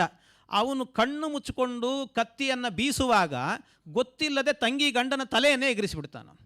ಅವನ ತಲೆಯನ್ನೇ ಎಗರಿಸಿದ್ದಕ್ಕೆ ಕಡೆಗೆ ಎಲ್ಲಿ ತನಕ ಅಂತ ಹೇಳಿದರೆ ಅವಳನ್ನು ವಿಧವೆ ಮಾಡಿಟ್ಟ. ವಿಧವೆ ಮಾಡಿದ ನಂತರ ಆಮೇಲೆ ಅವಳಿಗೆ ಇವನು ತಪಸ್ಸಿಗೆ ಅಂತ ಕೂತಾಗ ಕರ ಮತ್ತು ಶೂರ್ಪಣಖೆ ಇಬ್ಬರೂ ಕೂಡ ಅವನ ಹತ್ತಿರದಲ್ಲಿದ್ದು ಸೇವೆ ಮಾಡುತ್ತಾರೆ. ಆ ಸೇವೆಗೆ ಮೆಚ್ಚಿ ಆ ರಾವಣ ಹೇಳ್ತಾನೆ, ನಿನಗೆ ನಿನ್ನ ಜೀವನದಲ್ಲಿ ವಿಧವೆಯ ಪ್ರಸಂಗವನ್ನು ತಂದವನು ನಾನು. ಹಾಗಾಗಿ ನಿನ್ನ ಜೀವನದಲ್ಲಿ ನಿನಗೆ ಯಾರನ್ನಾದರೂ ನೋಡಿ ಮದುವೆ ಮಾಡಿಕೊಳ್ಬೇಕು ಅಂತ ಅನ್ನಿಸಿದರೆ ನೀನು ಹೇಳು, ಯಾರನ್ನ ಬೇಕಾದರೂ ಮದುವೆ ಮಾಡ್ಕೊಳ್ಬೋದು, ನಾನು ನಿನಗೆ ನಿಂತು ಮಾಡಿಸ್ತೇನೆ ಅಂತ ಮಾತು ಕೊಡ್ತಾನೆ. ಅವನು ತಪಸ್ಸು ಮಾಡುವಾಗ ಅವನು ಒಳ್ಳೆಯ ವರವನ್ನು ಕೊಟ್ಟಂತೆ ಕೊಡ್ತಾನೆ ಅವಳಿಗೆ. ಈ ರೀತಿ ವರವನ್ನು ಕೊಟ್ಟು ಅವಳನ್ನು ಚೆನ್ನಾಗಿ, ಅಂದರೆ ಅವಳಿಗೆ ಮತ್ತೆ ಈ ಕರನ ಕಡೆಯಲ್ಲಿ ಒಂದು 14,000 ಜನ ಸೈನ್ಯ ಇರುತ್ತೆ. ಆ ಸೈನ್ಯವನ್ನೂ ಕೊಟ್ಟು ಕಳಿಸಿಕೊಡ್ತಾನೆ. ಕಳಿಸಿಕೊಟ್ಟು ಅಲ್ಲಿ ಅವಳ ಜೊತೆಗಿದ್ದು ಯಾರನ್ನು ಮೆಚ್ಚುತ್ತಾಳೋ, ಯಾರನ್ನು ಕಾಮಿಸ್ತಾಳೋ ಅವರಿಗೆ ಕೊಟ್ಟು ವಿವಾಹ ಮಾಡಬೇಕು ಅಂತ. ಆಗ ರಾಮ ಬರುವಾಗ ರಾಮನನ್ನು ನೋಡಿ ರಾಮನನ್ನು ಕಾಮಿಸ್ತಾಳವಳು. ರಾಮನನ್ನು ಕಾಮಿಸಿದಾಗ ಅಲ್ಲೊಂದು ಪ್ರಸಂಗ ಬರುತ್ತೆ, ನಿಮಗೆಲ್ಲ ಗೊತ್ತಿರುವ ಪ್ರಸಂಗ. ಅದರ ಬಗ್ಗೆ ನಾನು ಹೆಚ್ಚು ವಿವರಣೆ ಕೊಡೋದಿಲ್ಲ. ಅಂದರೆ ರಾಮ ಹೇಳ್ತಾನೆ ಲಕ್ಷ್ಮಣನ ಬಳಿಗೆ ಹೋಗುವಂಥ, ಲಕ್ಷ್ಮಣ ಹೇಳ್ತಾನೆ ರಾಮನ ಬಳಿಗೆ ಹೋಗುವಂಥ, ಕಡೆಗೆ ಸೀತೆಯ ಮೇಲೆ ಹಲ್ಲೆ ಮಾಡಲಿಕ್ಕೆ ಅಂತ ಹೋದಾಗ ಶೂರ್ಪಣಖೆ, ಆಗ ರಾಮ ಹೇಳ್ತಾನೆ ಅವಳ ಮೂಗು ಮತ್ತು ಕಿವಿಗಳನ್ನು ಕತ್ತರಿಸಿ ಹಾಕು ಅಂತ. ಅದನ್ನೆಲ್ಲ ಕತ್ತರಿಸಿ ಮಾಡಿ ನಂತರದಲ್ಲಿ ಆಗಬೇಕಾದ್ರೆ ಅವಳು ಹೋಗ್ತಾಳೆ. ಅಂದರೆ ಇಷ್ಟೆಲ್ಲ ಪ್ರಸಂಗ ನಡೆಯುತ್ತಲ್ಲ ಇಲ್ಲಿ. ಇದರಲ್ಲಿ ಬಹಳ ಜನರ ಒಂದು ಆಕ್ಷೇಪ ಏನು ಅಂತ ಹೇಳಿದರೆ, ಇಲ್ಲಿ ರಾಮ ಈ ರೀತಿ ಮಾಡಬಹುದಿತ್ತ ಅಂತ, ಒಬ್ಬ ಸ್ತ್ರೀ ಅಂತ ನೋಡ್ಬೋದಿತ್ತಲ್ವ. ಅಂದರೆ ಏನಾದರೂ ಮದುವೆ ಮಾಡಿಕೊಳ್ತೀನಿ ಅಂತ ಕಾಮಿಸಿ ಬಂದಿದ್ದಾಳೆ ಅಂದರೆ, ಕಾಮಿಸಿ ಬಂದಂಥ ಹೆಣ್ಣನ್ನು ಒಂದು ಬೇಡ ಅಂತ ಅವಳಿಗೆ ಬುದ್ಧಿವಾದವನ್ನು ಹೇಳಿ ಕಳಿಸಬಹುದಿತ್ತು, ಅಥವಾ ಅವಳು ಏನು ಮಾಡಿದರೂ ಕೂಡ ಅವಳನ್ನು ಬಿಟ್ಟು ಹೋಗ್ಬೋದಿತ್ತು. ಆದರೆ ಅವಳನ್ನು ಒಳ್ಳೆ ವಿಕರಣ, ಅಂದರೆ ಅವಳನ್ನು ವಿಕಾರವನ್ನು ಮಾಡುವಂಥ ಪ್ರಸಂಗ ಏನಿತ್ತು ರಾಮನಿಗೆ ಅಂತ. ಅದರಿಂದ ರಾಮ ಒಂದಷ್ಟು ಹೆಣ್ಣಿನ ಮೇಲೆ ದ್ವೇಷ ಇಟ್ಟುಕೊಂಡವನು ಅನ್ನುವ ರೀತಿಯಲ್ಲಿ ಕೆಲವರು ಚಿತ್ರಿಸುವಂಥ ಪ್ರಯತ್ನಗಳನ್ನು ಆಧುನಿಕರು ಮಾಡಿದ್ದಾರೆ. ಇದಕ್ಕೆ ಅನೇಕ ಬಾರಿ ನಮ್ಮ ಗುರುಗಳು ಕೂಡ ಇದಕ್ಕೆ ಅನೇಕ ಉತ್ತರಗಳನ್ನು ಕೊಟ್ಟಿದ್ದಾರೆ. ಜೊತೆಗೆ ರಾಮ ಆ ಪ್ರಸಂಗದಲ್ಲಿ ಮಾಡಿರುವಂಥದ್ದೇನು ಅಂದರೆ, ಅವಳು ಎಲ್ಲಿ ತನಕ ಅಂತ ಹೇಳಿ ಮೊದಲೇ ವಿಕಾರವಾಗಿದ್ದವಳು. ಯಾಕೆಂದರೆ ಒಬ್ಬ ಕವಿ ಒಂದು ವರ್ಣನೆ ಮಾಡುವಾಗ ಅವಳನ್ನು ಈ ದೃಷ್ಟಾಂತವಾಗಿ ತಗೊಳ್ತಾನೆ ಒಬ್ಬ ಕವಿ. ಯಾವ ರೀತಿ ಅಂದರೆ, ಒಂದು ಕೆಟ್ಟದಾಗಿರುವಂಥ ಒಬ್ಬ ಹೆಣ್ಣು ಅಂದರೆ ಹೇಗಿರಬಹುದು ಅನ್ನೋದನ್ನು ಒಂದು ಪ್ರಸಂಗ, ಅಂದರೆ ಚಾಟೋಕ್ತಿ ಅಂತ ಹೇಳ್ತಾರೆ. ಒಂದು ಕವಿ ಒಬ್ಬ ಹೇಳಬೇಕಾದ್ರೆ ಏನಂತ ಹೇಳ್ತಾನೆ ಅಂದರೆ, ಹೆಂಡತಿ ಒಬ್ಬರು ಉಪನ್ಯಾಸಕರಿದ್ದರಂತೆ, ಪುರಾಣಿಕರು. ಭಾರಿ ಸುಂದರವಾಗಿ ಪುರಾಣವನ್ನು ಹೇಳ್ತಿದ್ದಂತೆ. ಒಂದು ಸರ್ತಿ ಏನಾಯಿತು, ಲಕ್ಷ್ಮೀದೇವಿಯ ವರ್ಣನೆ ಬಂತಂತೆ. ಆವತ್ತಿನ ಉಪನ್ಯಾಸದಲ್ಲಿ ಲಕ್ಷ್ಮಿಯನ್ನು ಅದ್ಭುತವಾಗಿ ವರ್ಣನೆ ಮಾಡಿದ್ರಂತೆ. ಆ ಅದ್ಭುತವಾದ ವರ್ಣನೆಯನ್ನು ಕೇಳಿದಂತಹ ಆ ಪುರಾಣಿಕನ ಹೆಂಡತಿ ಇದ್ದಂತೆ, ಪುರಾಣಕ್ಕೆ ಕೂತಿದ್ದಂಥವಳು, ಕೂತವಳಿಗೆ ಅನ್ನಿಸ್ತು, ಎಲ್ಲ ನನ್ನ ಗಂಡ ಇಷ್ಟು ಚೆನ್ನಾಗಿ ಆ ಲಕ್ಷ್ಮಿಯನ್ನು ಹೊಗಳ್ತಾ ಇದ್ದಾನೆ, ಒಂದು ಸರ್ತಿ ನನ್ನ ಬಗ್ಗೆನೂ ಹೇಳು ಅಂದರೆ ನನ್ನನ್ನು ಎಷ್ಟು ಚೆನ್ನಾಗಿ ಹೊಗಳ್ಬೋದು, ಒಂದು ಸರ್ತಿ ಕೇಳಬೇಕು. ಮೊದಲೇ ಕೆಟ್ಟು ಕುರೂಪಿ ಅಂತ ಇದ್ದಂಥವಳು ಲಕ್ಷ್ಮಿಯನ್ನು ಹೋಲಿಸಿಕೊಂಡು ನನ್ನನ್ನು ಹೊಗಳ್ಳಿ ಅಂತ ಕೇಳಿಕೊಂಡ್ಲಲ್ಲ. ಆಗ ಆ ಪುರಾಣಿಕ ಹೇಳ್ತಾನಂತೆ, ಇವಳು ಹೇಗಿದ್ದಾಳೆ ಅನ್ನೋದನ್ನು ಹೇಳುವಾಗ ಅದರ ವಿವರಣೆ ನಾನು ಜಾಸ್ತಿ ಕೊಡಲ್ಲ, ನಿಮಗೆ ಅರ್ಥ ಆಗಬಹುದು ಅಂತ ಅಂದ್ಕೊಳ್ತೇನೆ. ಅವನು ಹೇಳ್ತಾನೆ, ನೀನು ಹೇಗಿದ್ದೀಯಾ ಅಂತ ಬರೀ ಸಂಸ್ಕೃತದಲ್ಲಿ ಮಾತ್ರ ವರ್ಣನೆ ಮಾಡಿಬಿಡ್ತಾನಂತವನು. ಯಾಕೆ ಕನ್ನಡದಲ್ಲಿ ಅದಕ್ಕೆ ಮೀನಿಂಗ್ ಹೇಳೋಕ್ಕೆ ಹೋಗಲ್ಲ ಅವನು. ಯಾಕೆ ಹೇಳಿದರೆ ಅವಳಿಗೆ ಊಟಕ್ಕೆ ಇರೋದಿಲ್ಲ, ಆಮೇಲೆ ಪುರಾಣಿಕನಿಗೆ ಭಾಳ ಕಷ್ಟ ಇರುತ್ತೆ. ಅದರಿಂದ ಅಷ್ಟನ್ನೇ ಹೇಳಿ ಸುಮ್ಮನೆ ಆದನಂತೆ. ಏನು ಹೇಳಿದ ಅಂದರೆ, ತಿಂತ್ರಿಣೀದಲ ವಿಶಾಲ ಲೋಚನೆ ದೇವದುಂದು ಬಿಸಮಾನ ಮಧ್ಯಮೆ ಅರ್ಕಶುಷ್ಕ ಫಲವದ್ಗನಸ್ತನಿ ರಾಮವೈರಿ ಭಗಿನೀವ ರಾಜಸೆ. ರಾಮವೈರಿ ಭಗಿನೀವ ರಾಜಸೆ ಅಂದರೆ ಒಂದು ಕೆಟ್ಟ ಕುರೂಪಿಯಾದ ಹೆಣ್ಣು ಅನ್ನೋದಕ್ಕೆ ದೃಷ್ಟಾಂತ ಕೊಡೋದು ಅಂದರೆ ಯಾರನ್ನು ಕೊಡಬಹುದು ಅಂತ ಹೇಳುವಾಗ ರಾಮವೈರಿ ಭಗಿನೀವ ರಾಜಸೆ ಅಂತ ಒಬ್ಬ ಕವಿಯೂ ಕೂಡ ದೃಷ್ಟಾಂತ ಕೊಡ್ತಾನೆ. ಅಂದರೆ ಆ ಕವಿಯು ಆ ದೃಷ್ಟಾಂತವನ್ನು ಕೊಡಬೇಕು ಅಂತ ಆದರೆ ಎಷ್ಟು ಕುರೂಪಿ ಆಗಿದ್ಲು ಅಂತ ಅರ್ಥ ಮಾಡ್ಕೊಳ್ಳಿ.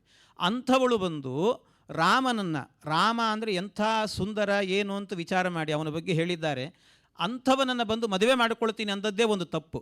ಅದನ್ನು ವಾಲ್ಮೀಕಿಗಳು ಹೇಳುವಾಗ ಒಂದು ಮಾತಲ್ಲಿ ಹೇಳ್ತಾರೆ ಬಹಳ ಸುಂದರವಾಗಿ, ಈ ಸೂರ್ಯನನ್ನು ಕತ್ತಲೆ ಬಂದು ವಿವಾಹ ಮಾಡಿಕೊಳ್ತೀನಿ ಅಂದರೆ ಎಷ್ಟು ಅಸಂಗತ ಅಂತ ಅನಿಸುತ್ತೋ ಅಷ್ಟು ಅಸಂಗತವಾಗಿರುವಂಥ ವಿಚಾರ ಅದು. ಸೂರ್ಯನನ್ನು ಕತ್ತಲು ವಿವಾಹ ಮಾಡಿಕೊಳ್ಳಿಕ್ಕೆ ಹೋದಂತೆ ಶೂರ್ಪಣಕೆ ಬಂದಿದ್ಲು ಅಂತ ಹೇಳುತ್ತಾರೆ.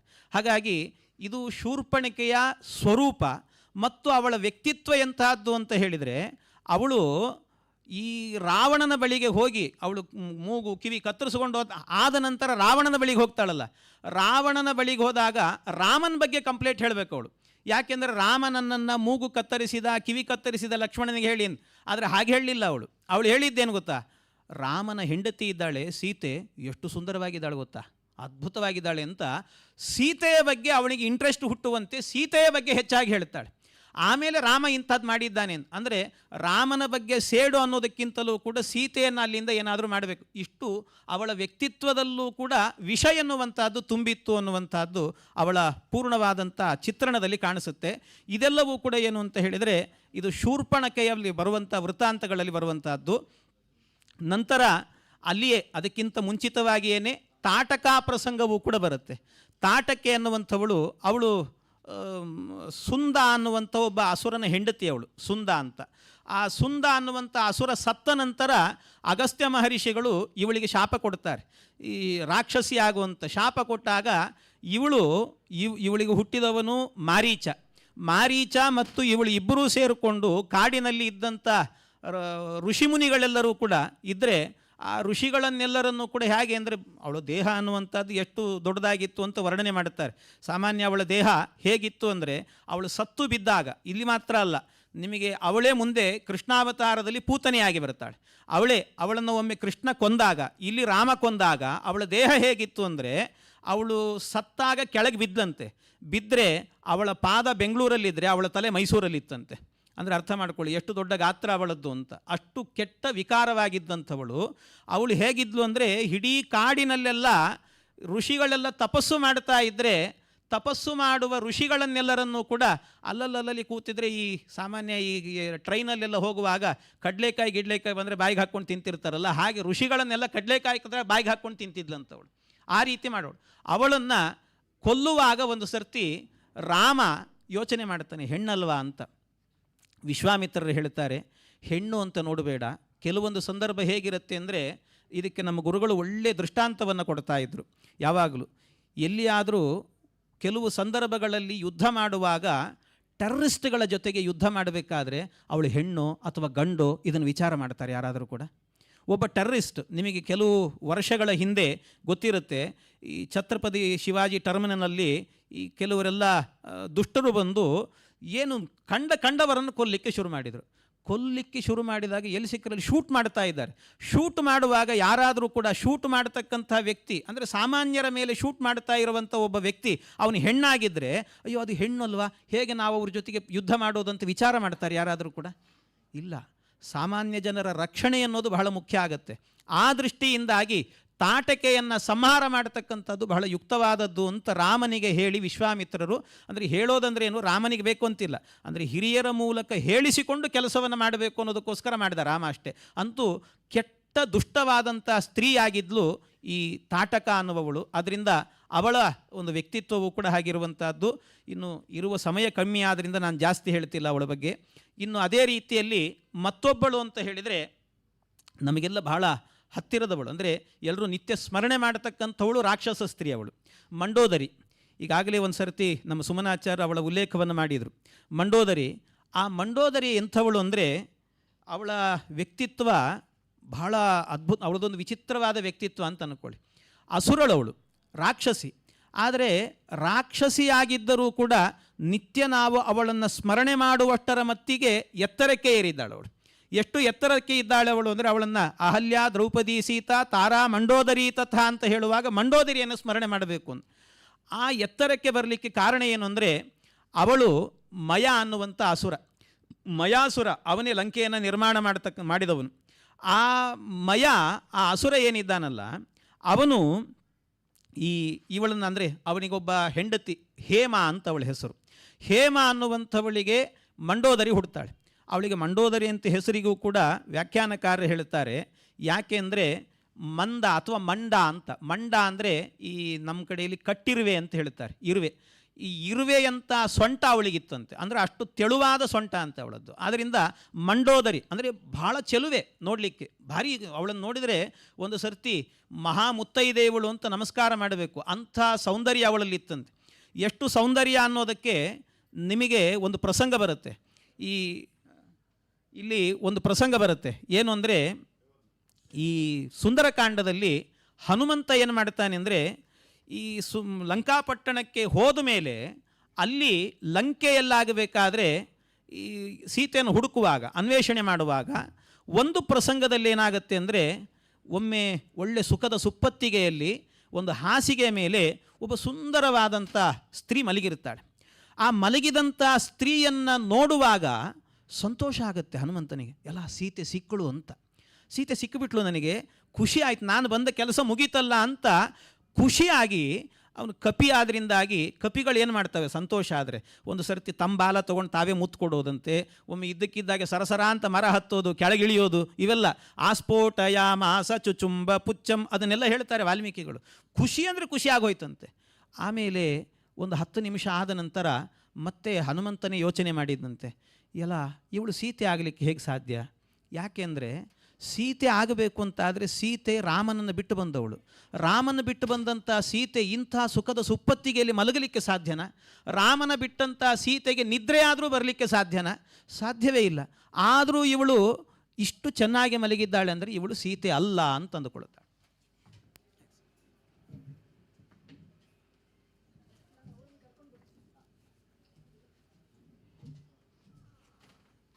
ಇವಳು ಸೀತೆ ಅಲ್ಲ ಅಂತ ವಿಮರ್ಶೆ ಮಾಡ್ತಾನೆ ಈ ಪ್ರಸಂಗದಲ್ಲಿ. ಅಂದರೆ ಇದು ರಾಮಾಯಣದ ಮಟ್ಟಿಗೆ ಆಗಬೇಕಾದ್ರೆ ವಾಲ್ಮೀಕಿ ರಾಮಾಯಣವನ್ನೇ ನೋಡುವವರಿಗೆ ಏನೂ ಅನಿಸೋದಿಲ್ಲ. ಆದರೆ ಮಧ್ವ ಸಿದ್ಧಾಂತದ ಹಿನ್ನೆಲೆಯಲ್ಲಿ ಅಧ್ಯಯನ ಮಾಡುವವರಿಗೆ ಇಲ್ಲೊಂದು ಗೊಂದಲ ಬರುತ್ತೆ. ಏನು ಅಂದರೆ ನಮಗೆ ನಮ್ಮ ಸಿದ್ಧಾಂತದಲ್ಲಿ, ಮಧ್ವ ಸಿದ್ಧಾಂತದಲ್ಲಿ ಆಚಾರ್ಯರ ರೀತಿಯಲ್ಲಾಗಬೇಕಾದ್ರೆ ಇಲ್ಲಿ ಹನುಮಂತ ನೋಡಿದ್ದು, ಹನುಮಂತ ನೋಡುವಾಗ ಮಂಡೋದರಿಯನ್ನು ನೋಡಿ ಸೀತೆ ಅಂತ ತಿಳಿದ, ಸೀತೆ ಅಲ್ಲ ಅಂತ ಆಮೇಲೆ ತಿಳ್ಕೊಂಡ. ಅಂದರೆ ಅರ್ಥ ಏನು? ಮೊದಲು ಸೀತೆ ಅಂತ ತಿಳಿದು ಆಮೇಲೆ ಸೀತೆ ಅಲ್ಲ ಅಂತ ತಿಳ್ಕೊಂಡ್ರೆ ಅರ್ಥಾತ್ ಹನುಮಂತನಿಗೆ ಮೊದಲು ಒಂದು ಭ್ರಮೆ ಬಂತು ಅಂತ ಅರ್ಥ. ಸೀತೆ ಅಂತ ತಿಳ್ಕೊಂಡಲ್ಲ, ಆಮೇಲೆ ಸೀತೆ ಅಲ್ಲ ಅಂತ ಅಂದ್ಕೊಂಡ. ಆದರೆ ನಮ್ಮಲ್ಲಿ ಅಂದರೆ ವ್ಯಾಸತೀರ್ಥರು ಒಂದು ಕಡೆಯಲ್ಲಿ ಹೇಳುವಾಗ ಅಭ್ರಮಂ ಭಂಗರಹಿತಂ ಅಜಡಂ ವಿಮಲಂ ಸದಾ ಅಂತ ಹೇಳುತ್ತಾರೆ. ಅಂದರೆ ಆನಂದ ತೀರ್ಥರಿಗೆ, ಆನಂದ ತೀರ್ಥರು ಅಂದರೆ ಹನುಮಂತನಿಗೂ, ಹಾಗಾಗಿ ಅವರಿಗೆ ಭ್ರಮೆಯೇ ಇಲ್ಲ ಅಂತ. ಆಚಾರ್ಯರಿಗೆ ಎಲ್ಲಿ ಭ್ರಮೆ ಇದೆ? ಹನುಮಂತನಿಗೆ ಭ್ರಮೆ ಬರಲಿಕ್ಕೆ ಸಾಧ್ಯವೇ ಇಲ್ಲ ಅಂತ. ಹಾಗಾಗಿ ಭ್ರಮೆ ಎನ್ನುವಂಥದ್ದು ಇಲ್ಲ ಅಂತ. ಆದರೆ ವಾಲ್ಮೀಕಿ ರಾಮಾಯಣವನ್ನು ನೋಡುವಾಗ ಅದು, ಅಂದರೆ ಇದು ವಾಲ್ಮೀಕಿ ರಾಮಾಯಣ ನಮ್ಮ ರಾಮಾಯಣ ಬೇರೆ ಅಂತ ಹೇಳೋದು ಬೇರೆ. ಆದರೆ ವಾಲ್ಮೀಕಿ ರಾಮಾಯಣವನ್ನು ಕೂಡ ಪ್ರಮಾಣತ್ವೇನ ಅಂಗೀಕಾರವನ್ನು ಮಾಡಿ ನಾರಾಯಣ ಪಂಡಿತಾಚಾರ್ಯರು ಅದನ್ನು ಪ್ರಮಾಣ ಅಂತ ಸ್ವೀಕಾರ ಮಾಡಬೇಕು ಅಂತ ಹೇಳಿದ್ದಾರೆ. ಅದಕ್ಕೆ ಈ ಪ್ರಸಂಗವನ್ನು ಹೇಗೆ ಕೂಡಿಸೋದು ಅನ್ನೋದಕ್ಕೆ ಇದಕ್ಕೆ ಒಬ್ಬರು ಸತ್ಯಧರ್ಮ ತೀರ್ಥರು ಅನ್ನುವರು ಸುಂದರಕಾಂಡಕ್ಕೆ ಮಾತ್ರ ವ್ಯಾಖ್ಯಾನವನ್ನು ಬರೆದಿದ್ದಾರೆ. ಆ ಸುಂದರಕಾಂಡಕ್ಕೆ ಮಾತ್ರ ಬರೆದಂಥ ವ್ಯಾಖ್ಯಾನದಲ್ಲಿ ಅವರು ಈ ಪ್ರಸಂಗದಲ್ಲಿ ಹೇಳ್ತಾರೆ, ಹನುಮಂತ ಅವಳನ್ನು ನೋಡಿ ಸೀತೆ ಅಂತ ತಿಳ್ಕೊಂಡ, ಆಮೇಲೆ ಅಲ್ಲ ಅಂತ ಹೇಳಿದ. ಅದು ಭ್ರಮೆ ಅಲ್ವಾ ಅಂದರೆ ಭ್ರಮೆ ಅಲ್ಲ ಅಂತ. ಯಾಕೆ ಅಂದರೆ ಹನುಮಂತ ಹಾಗೆ ನಟನೆ ಮಾಡಿದ್ದು ಅಂತ. ಯಾಕೆ ಆ ರೀತಿ ಮಾಡಿದ ಅಂತ ಹೇಳಿದರೆ ಅದಕ್ಕೆ ಉದ್ದೇಶ ಇತ್ತಂತೆ. ಅಂದರೆ ಅವಳನ್ನು ನೋಡಿ ಅದ್ಭುತವಾದಂಥ ರೂಪ ಲಾವಣ್ಯ ಎಲ್ಲ ಇದೆ ಅಂತ ಒಂದು ಸರ್ತಿ ಕುಣಿದು ಕುಪ್ಪಳಿಸಿದ್ನಲ್ಲ, ಅಂದರೆ ಇದರ ಮೂಲಕ ಜಗತ್ತಿಗೆ ಏನು ತೋರಿಸಿದ ಅಂದರೆ ಇಷ್ಟು ಸುಂದರವಾದಂಥ ಹೆಂಡತಿ ರಾವಣನಿಗೆ ಇದ್ದರೂ ಕೂಡ ಪರಸ್ತ್ರೀಯರ ಮೇಲೆ ಕಣ್ಣು ಹಾಕ್ತಾನಲ್ಲ, ಎಂಥ ದುಷ್ಟ ಇವನು ಅನ್ನೋದನ್ನು ತೋರಿಸ್ಲಿಕ್ಕೋಸ್ಕರ ಮಾಡಿದ್ದು ಅಂತ ಹೇಳ್ತಾರೆ. ಹೀಗೆ ಇದು ಆ ಹಿನ್ನೆಲೆ ಎನ್ನುವಂಥದ್ದಿದೆ ಅಂತ ಅದಕ್ಕೆಲ್ಲ ವ್ಯಾಖ್ಯಾನವನ್ನು ಮಾಡುತ್ತಾರೆ. ಇದು ಮಂಡೋದರಿಯ ಒಂದು ವೈಶಿಷ್ಟ್ಯ. ಅವಳಿಗೆ ಇವಳದ್ದಾದ ನಂತರ ಆಮೇಲೆ ಈ ಮತ್ತೊಂದು ಇಬ್ಬರು ಅಂದರೆ ಶೈಲೂಷ ಮತ್ತು ಸರಮ ಅಂತ ಇಬ್ಬರು ಬರ್ತಾರೆ. ಶೈಲೂಷ ಅಂತ ಹೇಳಿದರೆ ಅವಳು ಈ ವೈರೋಚನನ ದೌಹಿತ್ರಿ, ವಜ್ರಜ್ವಾಲೆ ಅಂತ. ಅದು ಅವಳ ಹೆಸರು ಕೂಡ ವಿದ್ಯುಜ್ಜಿಹ್ವಾ ಅಂತಲೇ ಹೇಳ್ತಾರೆ. ಅವಳನ್ನು ಶೈಲೂಷ ಅನ್ನುವವಳನ್ನು ವಿದ್ಯುಜ್ಜಿಹ್ವಾ ಅಂತಲೇ ಕರೆದಿದ್ದಾರೆ ನಾರಾಯಣ ಪಂಡಿತಾಚಾರ್ಯರು. ಅಂತೂ ಶೈಲೂಷ ಅನ್ನುವವಳು ಏನು ಅಂದರೆ ಒಬ್ಬ ಗಂಧರ್ವ ರಾಜನ ಅಂದರೆ ಕುಂಭಕರ್ಣನಿಗೋಸ್ಕರವಾಗಿ ಅವಳನ್ನು ಅಪಹರಣ ಮಾಡಿಕೊಂಡು ಬರ್ತಾನೆ ಶೈಲೂಷೆಯನ್ನು. ಮತ್ತೊಬ್ಬಳು ಸರಮ ಅಂತ. ಸರಮ ಅಂತ ಹೇಳಿದರೆ ಅವಳೇನು ರಾಕ್ಷಸ ಸ್ತ್ರೀ ಅಲ್ಲ, ಗಂಧರ್ವನ ಪುತ್ರಿ ಅಂತ ಹೇಳ್ತಾರೆ. ಆ ಗಂಧರ್ವನ ಪುತ್ರಿ ಆದ್ದರಿಂದ ಅವಳನ್ನು ಕೂಡ ಅಂದರೆ ರಾಕ್ಷಸನ ಪತ್ನಿತ್ವೇನ ರಾಕ್ಷಸಿ ಅಂತ ಇಟ್ಕೊಳ್ಬೋದು. ಹಾಗೆ ಆ ಅರ್ಥದಲ್ಲಿ ಅವಳು ಬಂದಿದ್ದ. ಅವಳ ವೈಶಿಷ್ಟ್ಯ ಏನು ಅಂತ ಹೇಳಿದರೆ ಸರಮ ಇದ್ದಾಳಲ್ಲ, ಒಂದೊಂದು ಹೆಸರಿಗೆ ಒಂದೊಂದು ಕಡೆಯಲ್ಲಿ ಭಾಳ ವಿಶ್ಲೇಷಣೆಯನ್ನು ಕೊಟ್ಟಿದ್ದಾರೆ. ಸರಮ ಅಂತ ವಿಭೀಷಣನ ಹೆಂಡತಿ ಅವಳು. ಸರಮ ಅಂತ ವಿಭೀಷಣನ ಹೆಂಡತಿ. ಅವಳು ಯಾಕೆ ಅವಳಿಗೆ ಆ ಹೆಸರು ಬಂತು ಅಂತ ಹೇಳಿದರೆ, ಈ ಮಾನಸ ಸರೋವರದ ಹತ್ತಿರದಲ್ಲಿ ಚಿಕ್ಕ ವಯಸ್ಸಿನ ಹುಡುಗಿ ಇದ್ದಾಗ ಆಟ ಆಡ್ತಾ ಇದ್ಲಂತ ಅವಳು ಆಟ ಆಡುವಂಥ ಕಾಲದಲ್ಲಿ ಆಗ ಏನಾಯಿತು ಅಂದರೆ ಅಲ್ಲಿ ಆಟ ಆಡ್ತಾ ಇದ್ಲು, ಆ ನೀರು ಉಕ್ಕಿ ಬಂತಂತೆ, ಮಾನಸ ಸರೋವರದ ನೀರು. ಅದಕ್ಕೆ ನೀರು ಉಕ್ಕಿ ಬಂದಾಗ ತಾಯಿ ದೂರದಲ್ಲೇ ನಿಂತುಕೊಂಡು ಆ ಮಾನಸ ಸರೋವರವನ್ನು ಸರಹ ಅಂತ ಕರೀತಾರೆ, ಸರಸ್ ಅಂತ ಶಬ್ದ. ಹಾಗಾಗಿ ಆ ಸರಸ್ಸನ್ನು ಮೇಲೆ ಹರಿದು ಬರಬೇಡ ಮಾ ಅಂತ ಹೇಳಿದ್ಲಂತೆ. ಅಂದರೆ ಸರಹ ಮಾ ಅಂದರೆ ಮೇಲೆ ಉಕ್ಕಿ ಬರಬೇಡ ಅಂತ ಹೇಳುವಾಗ ಸರಹ ಮಾ ಅಂತ ಹೇಳಿದ್ಲು. ಅಷ್ಟು ಹೇಳಿದ ಕೂಡಲೇ ಆ ನದಿ ನಿಂತೋಯ್ತು, ಅಂದರೆ ಸರೋವರ ನಿಂತೋಯ್ತು, ಉಕ್ಕಲಿಲ್ಲ ಅದು. ಅದಕ್ಕೋಸ್ಕರ ಅದರ ಹತ್ತಿರದಲ್ಲೇ ಅವಳು ಆಟ ಆಡ್ತಿದ್ಲಾದ್ರಿಂದ ಅವಳಿಗೆ ಸರಮ ಅಂತ ಹೆಸರು ಬಂತು ಅಂತ ವ್ಯಾಖ್ಯಾನಕಾರರು ಬಹಳ ಚಮತ್ಕಾರದಿಂದ ಅವಳ ವಿಶೇಷತೆಯನ್ನು ಹೇಳುತ್ತಾರೆ. ಇನ್ನು ಇದಲ್ಲದೆ ನಮಗೆ ಮತ್ತೊಂದು ಪ್ರಸಂಗ ಬರುವಂಥದ್ದು ಅಂದರೆ ಈ ಹನುಮಂತ ಹಾರಿ ಹೋಗುವಾಗ ಅಲ್ಲಿ ಒಬ್ಬ ರಾಕ್ಷಸಿ, 3 ವಿಘ್ನಗಳು ಬರುತ್ತೆ. ಒಂದು ನಮಗೆ ಮೈನಾಕ ಪರ್ವತ ಬರುತ್ತೆ, ಇನ್ನೊಂದು ಸರಸ ಅಂತ ಹೇಳಿಬಿಟ್ಟು ಒಬ್ಬಳು, ಸುರಸ ಅಂತ ಹೇಳಿಬಿಟ್ಟು ಒಬ್ಬಳು, ಅವಳು ನಾಗಮಾತೆ, ಅವಳು ದೇವತೆಗಳಾಗ್ತಾರೆ. ಆದರೆ ರಾಕ್ಷಸಿ ಅಂತ ಬರುವವಳು ಒಬ್ಬಳು ಮಾತ್ರ ಅಲ್ಲಿ, ಸಿಂಹಿಕಾ ಅನ್ನುವವಳು. ಸಿಂಹಿಕಾ ಅನ್ನುವವಳನ್ನು ಈ ಪ್ರಸಂಗದಲ್ಲಿ ವ್ಯಾಖ್ಯಾನ ಮಾಡುವಾಗ ಸತ್ಯಧರ್ಮ ತೀರ್ಥರು ಬಹಳ ಚೆನ್ನಾಗಿ ಹೇಳ್ತಾರೆ. ಸಿಂಹಿಕಾ ಅಂತ ಅವಳ ಹೆಸರು. ಆದರೆ ಓದುವಾಗ ನೀವೆಲ್ಲರೂ ಏನು ಮಾಡಿರಿ ಅಂದರೆ ಪ್ರತಿಯೊಂದು ಕಡೆಯಲ್ಲೂ ಕೂಡ ಹೆಜ್ಜೆ ಹೆಜ್ಜೆಗೂ ಕೂಡ ಮೊದಲೆರಡು ಅಕ್ಷರಗಳನ್ನು ಆ ಕಡೆ ಈ ಕಡೆ ಮಾಡಿಕೊಳ್ಳ್ರಿ ಅಂತ ಹೇಳ್ತಾರೆ. ಅವ್ರು ಹೇಳುವಾಗ ವರ್ಣ ವ್ಯತ್ಯಾಸಗಳನ್ನು ಮಾಡಿಕೊಳ್ಳಿ, 2 ಅಕ್ಷರಗಳನ್ನು ಮಾತ್ರ. ಸಿಂಹಿಕಾ ಅಂದರೆ ಅದನ್ನು ಆ ಕಡೆ ಈ ಕಡೆ ಮಾಡಿ ಹಿಂಸಿಕಾ ಅಂತ. ಹಾಗಾಗಿ ಅವಳ ಹೆಸರು ಹಿಂಸಿಕಾ ಅಂತ ಇಟ್ಟುಕೊಂಡೇ ಓದ್ರಿ ಅಂತ ಹೇಳುತ್ತೆ. ಅಂದರೆ ಬಂದವರಿಗೆಲ್ಲ ಹಿಂಸೆ ಕೊಡ್ತಿದ್ಲು. ಇದು ಒಂದಾದರೆ ಇಲ್ಲಿ ಈ ಪ್ರಸಂಗದಲ್ಲಿ ಅವಳಿಗೆ ಒಂದು ಶಕ್ತಿ ಇತ್ತು. ಅವಳೇ ಸಿಂಹಿಕಾ ಗರ್ಭ ಸಂಭೂತ ತಮ್ರಾಹುಂ ಪ್ರಣಮಾಮ್ಯಹಂ ಅಂತ ಹೇಳ್ತೀವಿ. ಆದ್ದರಿಂದ ಸಿಂಹಿಕೆ ಅಂದರೆ ರಾಹುವಿನ ತಾಯಿ. ಹಾಗಾಗಿ ರಾಹುವಿನ ತಾಯಿ ಅವಳಿಗೊಂದು ಶಕ್ತಿ ಏನು ಅಂದರೆ ಬ್ರಹ್ಮದೇವರ ವರದಿಂದಾಗಿ ನೆರಳು ಸಿಕ್ಕರೆ ಸಾಕು, ನೆರಳಿಂದಲೇ ಅವರನ್ನು ಎಳೆದು ನುಂಗ್ತಾ ಇದ್ಲಂತೆ. ಅಂಥ ಶಕ್ತಿ ಇತ್ತು, ಬ್ರಹ್ಮದೇವರ ವರ ಇತ್ತು ಅಂತ ಅವಳಿಗೆ. ಆದ್ದರಿಂದಲೇ ಇಲ್ಲೊಂದು ಪ್ರಸಂಗವನ್ನು ಗಮನಿಸಬೇಕು. ಏನು ಅಂದರೆ ನಿಮಗೆ ಈ ಏನು ಸಮುದ್ರವನ್ನು ಹಾರುವ ಪ್ರಸಂಗ ಇದೆಯಲ್ವ, ನೀವು ತಾತ್ಪರ್ಯ ನಿರ್ಣಯ ಅಥವಾ ರಾಮಾಯಣ ಎಲ್ಲ ನೋಡಿದಾಗಲೂ ಕೂಡ ನಮಗೆ ಕಾಣಿಸುವಂಥದ್ದು ಎಷ್ಟು ಅಂದರೆ ಎಲ್ಲರೂ ಅವರವರ ಸಾಮರ್ಥ್ಯಗಳನ್ನು ಹೇಳ್ತಾರೆ. ನಾನು ಇಷ್ಟು ಹಾರ್ತೀನಿ ಅಂತ. ಆದರೆ ಅಂಗದ ಹೇಳುವಾಗ ಮಾತ್ರ ನಾನು ಇಡೀ 100 ಯೋಜನ ಸಮುದ್ರವನ್ನು ಹಾರ್ತೇನೆ ಅಂತ ಹೇಳ್ತಾನು. ಹೇಳಿ ನಂತರ ಹೇಳೋದೇನು ಅಂದರೆ ಆದರೆ ಹಾರ್ತೇನೆ, ಆ ಕಡೆ ಹೋದ ಮೇಲೆ ವಾಪಸ್ ಬರಲಿಕ್ಕೆ ನನಗಾಗಲ್ಲ ಅಂತ ಹೇಳ್ತಾನೆ. ಕಡೆಗೆ ಹನುಮಂತ ಹೋದ ಅಂತ. ಆದರೆ ಇಲ್ಲೊಂದು ರಹಸ್ಯವನ್ನು ಹೇಳುತ್ತಾರೆ. ಏನು ಅಂದರೆ ಸತ್ಯಧರ್ಮರು ಹೇಳುವಂಥ ಒಂದು ರಹಸ್ಯ ಏನು ಅಂದರೆ ಈ ಅಂಗದ ಹಾರ್ತೇನೆ ಅನ್ನಲ್ಲ, ಏನು ಸಮಸ್ಯೆ ಏನು? ಅವನು ಆಮೇಲೆ ಬರಲಿಕ್ಕಾಗಲ್ಲ ಬಿಡಲ್ಲ ಅದು ಬೇರೆ ವಿಷಯ. ಅದಕ್ಕೆ ಆಮೇಲೆ ಒಂದು ಶಿಪ್ ಮಾಡಿಕೊಂಡು ಬೋಟ್ ಮಾಡಿಕೊಂಡು ಅಥವಾ ಏನೋ ಒದ್ದಾಡ್ಕೊಂಡು ಬರ್ಬೋದಿತ್ತು, ಏನೋ ಒಂದು ಮಾಡ್ಬೋದಿತ್ತು. ಅಂತೂ ಹಾರಲಿಕ್ಕಾಗತ್ತೆ ಅಂದರೆ ಆ ಕಡೆ ಬದಿಗೆ ಹೋಗ್ತಾನೆ. ಹೋದ ನಂತರ ಅಲ್ಲಿ ಕೆಲಸ ಮುಗಿಸ್ಕೊಂಡು ಬರ್ಬೋದು. ಬರೋದೊಂದು ಸ್ವಲ್ಪ ತಡ ಆದರೂ ಪರವಾಗಿಲ್ಲ, ಏನಾದರೂ ಆಗ್ತಿತ್ತಲ್ವಾ? ಅದರಿಂದ ಅಂಗದನೇ ಹೋಗ್ಬೋದಿತ್ತು, ಹನುಮಂತನೇ ಯಾಕೆ ಹೋಗಬೇಕು ಅಂದರೆ ಅದಕ್ಕೆ ಇಲ್ಲೊಂದು ರಹಸ್ಯ ಇದೆ ಅಂತ ಸತ್ಯಧರ್ಮರು ಅದನ್ನು ಭೇದಿಸ್ತಾರೆ. ಏನು ಅಂದರೆ ಮಧ್ಯದಲ್ಲಿ ಹೋಗುವಾಗ ಸಿಂಹಿಕ ಎನ್ನುವವಳು ಇದ್ದಾಳೆ ಅನ್ನುವಂಥ ವಿಷಯ ಮೊದಲೇ ಗೊತ್ತಿತ್ತಂತವ್ರಿಗೆ. ಸಿಂಹಿಕ ಅವಳಿಗೇನು ಅಂದರೆ ಇದೆಲ್ಲ ಮಧ್ವರಾಮಾಯಣ ಇಟ್ಟುಕೊಂಡಾಗ ಮಾತ್ರ ಕೂಡಿಸ್ಲಿಕ್ಕೆ ಸಾಧ್ಯ. ಅವಳಿಗೆ ಈ ಬ್ರಹ್ಮದೇವರ ವರ ಇತ್ತು. ಬ್ರಹ್ಮದೇವರ ವರವನ್ನು ಮೀರುವ ಶಕ್ತಿ ಇರುವಂಥದ್ದು ಯಾರಿಗೆ ಅಂತ ಹೇಳಿದರೆ ಕೇವಲ ಹನುಮಂತನಿಗೆ ಮಾತ್ರ. ಮಯಾ ವರ ವಿಲಂಘಿತ ಹೆನೇಕಶ ಸ್ವಯಂಭುವಃ ಅಂತ ಹೇಳಿದ್ದಾನೆ. ಹಾಗಾಗಿ ಅಂಗದ ಹೋದರೆ, ಅಂಗದ ಅಂದರೆ ಚಂದ್ರ ಮೂಲದಲ್ಲಿ, ಹಾಗಾಗಿ ಚಂದ್ರ ಆದ್ದರಿಂದ ಚಂದ್ರನಿಗೆ ಬ್ರಹ್ಮನ ವರವನ್ನು ಮೀರುವಂಥ ಸಾಮರ್ಥ್ಯ ಇಲ್ಲ. ಆದ್ದರಿಂದ ಅವನಿಗೆ ಹೋಗಲಿಕ್ಕೆ ಆದರೂ ಕೂಡ ಅವನು ಮತ್ತೆ ಹೋಗೋದಂದರೆ ಅವನು ಆ ಕಡೆ ಹೋಗ್ತಾನೆ, ಅಷ್ಟು ಸಾಮರ್ಥ್ಯ ಇದೆ ಅಂದರೂ ಮಧ್ಯದಲ್ಲೇ ಸಿಕ್ಕಾಕ್ಕೊಳ್ತಾನೆ ಅನ್ನುವ ದೃಷ್ಟಿಯಿಂದಾಗಿ ಅವನು ಹೋಗಲಿಲ್ಲ ಅನ್ನುವಂಥ ಒಂದು ವಿಶೇಷತೆಯನ್ನು ಇಲ್ಲಿ ಸಿಂಹಿಕೆಯಲ್ಲಿ ಬ್ರಹ್ಮನ ವರ ಇತ್ತು ಅನ್ನೋದನ್ನು ವಿಶೇಷವಾಗಿ ಹೇಳ್ತಾರೆ. ಇನ್ನು ಇದು ಆದ ನಂತರ ಅನೇಕ ರಾಕ್ಷಸ ಸ್ತ್ರೀಯರ ಹೆಸರುಗಳು ಬರ್ತಾರೆ. ನಮಗಲ್ಲಿ ಬರೀ ಹೆಸರುಗಳನ್ನು ಮಾತ್ರ ಕೇಳಬೇಕು. ಅಲ್ಲಿ ಹೇಗಿದೆ ಅಂದರೆ ಒಬ್ಬೊಬ್ಬರ ಹೆಸರಿದೆ. ಜಟ ಅಂತ ಒಬ್ಬಳ ಹೆಸರು. ಇದೆಲ್ಲ ಎಲ್ಲಿ ಅಂದರೆ ರಾವಣ ಬಂದು ಸೀತೆಯನ್ನು ಹೆದರಿಸಿ ಹೋದ ನಂತರ ಆ ಪ್ರಸಂಗದಲ್ಲಿ ಸೀತೆಯನ್ನು ಹೆದರಿಸೋದಕ್ಕೋಸ್ಕರ ಅಂತ ಕೆಲವರು ಬರ್ತಾರೆ. ಸೀತೆಯನ್ನು ಹೆದರಿಸಲಿಕ್ಕೆ ಅಂತಲೇ ಬರುವಾಗ ಅಲ್ಲಿ ಬಂದಂಥ ಸ್ತ್ರೀಯರ ಹೆಸರುಗಳನ್ನು ಹೇಳ್ತಾರೆ.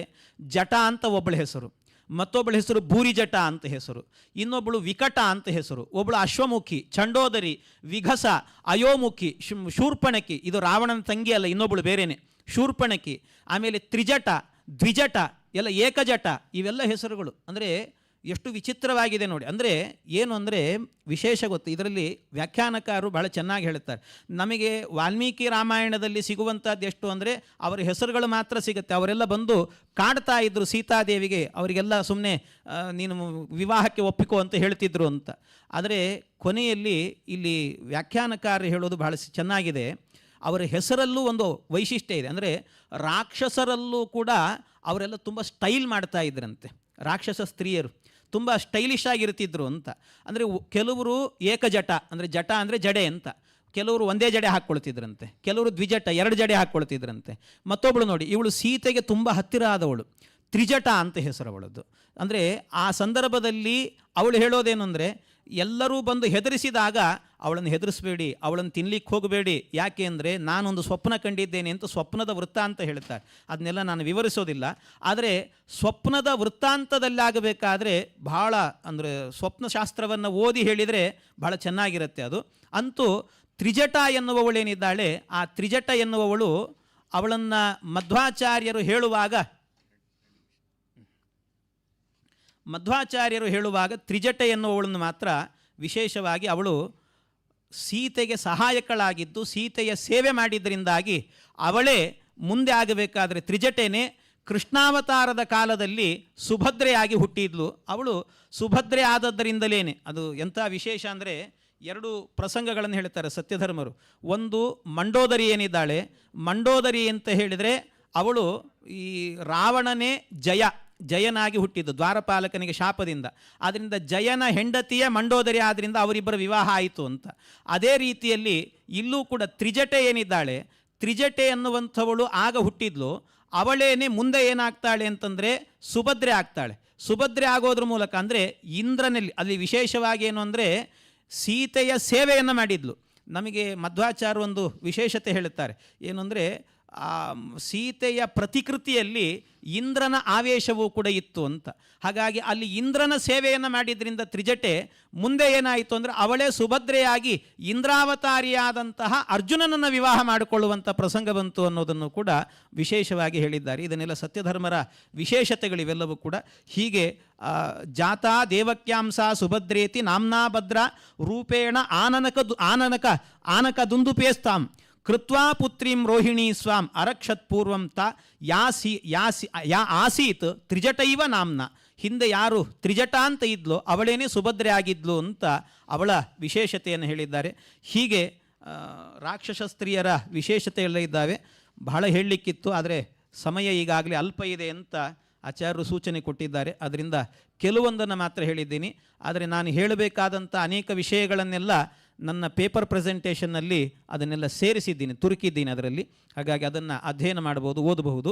ಹೀಗೆ ಅದನ್ನು ವಿಶೇಷತೆ ಅಂತ ಹೇಳ್ತಾ ಮತ್ತೊಮ್ಮೆ ಇವತ್ತಿನ ಸಭೆಯ ಅಧ್ಯಕ್ಷತೆಯನ್ನು ವಹಿಸಿರುವಂಥ ನಮ್ಮ ಉಪೇಂದ್ರ ರಾವ್ ಅವರು ಅಂದರೆ ಅವರು ನನ್ನನ್ನು ಮರೆತಿದ್ದಾರೆ. ಆದರೆ ನಾನು ಅವರಿಗೆ ನೆನಪಿಸಿಕೊಟ್ಟೆ ಆಗಲೇ. ಅವರು ದಿಲ್ಲಿಯಲ್ಲಿದ್ದಾಗ, ನಾನು ಡೆಲ್ಲಿಯಲ್ಲಿದ್ದಾಗ JNU ಅಲ್ಲಿ ಅವರು ಪ್ರೊಫೆಸರ್ ಇದ್ದಾರೆ. ಒಂದು ದಿನದ ಮಟ್ಟಿಗೆ ಅವರು ಕ್ಲಾಸನ್ನು ನನಗೆ ಕೊಟ್ಟಿದ್ದರು. ಅಂದರೆ ಅಲ್ಲಿರುವ ವಿದ್ಯಾರ್ಥಿಗಳಿಗೆಲ್ಲ ಮಧ್ವ ಸಿದ್ಧಾಂತದ ಬೋಧನೆಯನ್ನು ಮಾಡಬೇಕು ಅಂತ, ಮಧ್ವ ಸಿದ್ಧಾಂತದ ಪರಿಚಯ ಮಾಡಬೇಕು ಅಂತ ಅವರು ನನಗೊಂದು ಅವಕಾಶವನ್ನು ಕೊಟ್ಟಿದ್ದರು JNU ಅಲ್ಲಿ. ಅಲ್ಲಿ ಹೋಗಿ ಮಾಡಿದ್ದೆ. ಮತ್ತು ಅಲ್ಲಿದ್ದಾಗ ನಮಗೆ ಪೇಜಾವರ ಮಠಕ್ಕೆ ತುಂಬ ಸನಿಹರಾಗಿ, ಹತ್ತಿರವಾಗಿ, ಮತ್ತು ನಾನು ಕನ್ನಡದಲ್ಲಿ ಮಾತಾಡ್ತಿದ್ದೀನಿ, ಅವ್ರಿಗೆ ಅರ್ಥ ಆಗಲ್ಲ ಅಂತ ತಿಳ್ಕೊಬೇಡಿ. ಅವರು ಮೂಲತಃ ಆಂಧ್ರೀಯರವರು, ನಮ್ಮ ಹತ್ತಿರದ ನೆರೆ ರಾಷ್ಟ್ರದವರವರು. ಹಾಗಾಗಿ ಅವರ ಭಾಷೆ ಬಹಳ ಸುಂದರ. ನಾನು ಅಲ್ಲಿದ್ದಾಗಲೇ ಅವರ ಕವಿತೆಗಳನ್ನು ಕೇಳ್ತಾ ಇದ್ದೆ. ಅವರು ಆಂಧ್ರತ್ವಂ ಆಂಧ್ರ ಭಾಷಾಚ ನಾತ್ಯಲ್ಪ ತಪಸಪ್ಪಲಂ ಅಂತ ಹೇಳ್ತಾರಲ್ಲ, ಹಾಗೆ ಅವರ ಭಾಷೆ ಅದೆಲ್ಲವೂ ಸುಂದರವಾಗಿರುವಂಥದ್ದು. ಅವರಿಗೂ ಮತ್ತೊಮ್ಮೆ ನಾನು ವಂದನೆಯನ್ನು ಸಲ್ಲಿಸ್ತಾ, ತಮ್ಮೆಲ್ಲರಿಗೂ ಕೂಡ ಅಭಿನಂದನೆಗಳನ್ನು ಹೇಳ್ತಾ ನನ್ನ 2 ಮಾತುಗಳನ್ನು ಮುಗಿಸ್ತಾ ಇದ್ದೇನೆ. ಕೃಷ್ಣಾರ್ಪಣಮಸ್ತು.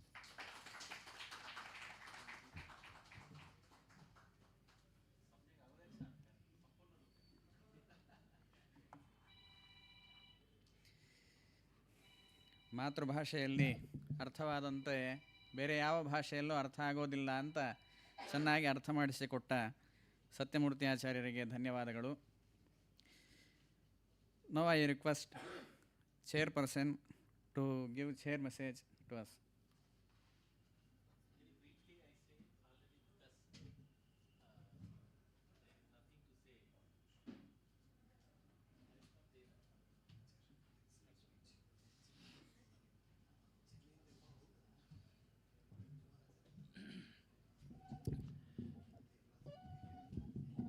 So we are very happy to conclude this first session, but this is the conference, first session of this conference only, but in hall 3, because simultaneously first session is being held in different halls. So we had really very interesting papers, and learned papers also. So I liked all papers, particularly this Srinidhi Pyati. He raised many important issues which are very serious in nature, which we had to think very seriously and we had to consider them. And also other K.S. Suman, Dr. K.S. Suman has nicely presented with perfect narration and about the women. Instead of empowerment of women, he said women empowerment in Ramayana. So empowered women. But women empowerment is written here, subject. You change it later. Okay. So in this way, and also Satchamurthy in Kannada very nicely explained in Kannada various things. All these papers are very interesting, and this Ramayana conference in Purna Prajna Vidyapeetha, and even though Purna Prajna Vidyapeetha is very traditional institution, but now I think, I don't know, previously some international conferences are organized here? Already organized. So very much good experience for all scholars, those who came from outside, and particularly we have entered into this premises which was established by Pejavara Swami Vyasatirtha. I remember at least some 20 years ago, I think, my father-in-law brought me here that time. My father-in-law, General Gadda Adishashaya, has brought me, and Swami Vyasatirtha was sitting in the temple. Now we are going to Sabhagraha. No, there is a right side, there is a temple, small temple, Puja Mandira. There Swamiji was sitting, and we had discussion, and he blessed us. That time Dr. Varkediji also was here only. I saw him. He was teaching here, I think, that time. are studying, I think.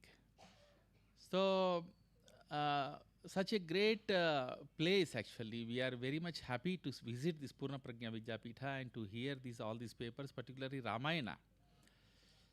Ramayana is very, very important poem and very famous, as I told. Yavat sthasyanti girayah saritascha mahitale tavad Ramayani katha lokeshu pracharishyati. And here we find many scholars, those who are working on various subjects, and many books, very interesting books are published here. Just now I saw in this library. So this is all very inspiring. And these books should be available to all scholars in all over India. Many books actually are found here, very interesting books. So once again I thank all these paper presenters, those who perfectly presented, and all those who are sitting here listening to the paper presenters, paying very good attention. This normally we see, very rarely we see in such some conferences. So in northern side of India, we have plenty of conferences nowadays, and sometimes I feel that we are losing the seriousness. The paper presenter just keeps on working, just reading, and people are doing their own work in mobiles. And other people say that just you stop. 5 minutes only they give time. All this is not good situation for the academics, but this here we find some good perfect situation and good academic environment here. Those who are presenting also perfectly presenting and listening all people carefully. This, I think, this is a great tradition actually. We are upholding in South India, southern part of India. I think this is the reason for it, because in spite of Ramayana, this culture came from Ramayana, Mahabharata, and Sanskrit, all that. But we are still upholding this culture, and we are following so much for great extent. That you can see in the life of Dakshinatya Jivana Paddhati. Our food is like that, and our way of life is like that, and our thinking process is so constructive. So in this way, we can see all those things in this session. I thank and coordinator Dr. Sanjeevacharya Deshpande, very patiently he coordinating everything. Initially there was some problem with this PowerPoint presentation, all that. So I think next time they should be, organizers should be little bit half an hour advance, they should keep everything ready. And then Sanyojaka, and also we have, after this we have one Vishishta Vyakhyana, I think, some in common room. And I thank coordinator, and I thank all paper presenters, and I respectfully express my humble pranamas to Swamiji, who came all the way to listen to our papers in our session. And I thank all audience. Somebody said, Shrotaraha iva Tratara. So you are all Shrotaraha, you are most important actually, more for this session. So I thank all of you, all Shrotas and also Patakas. Thank you very much.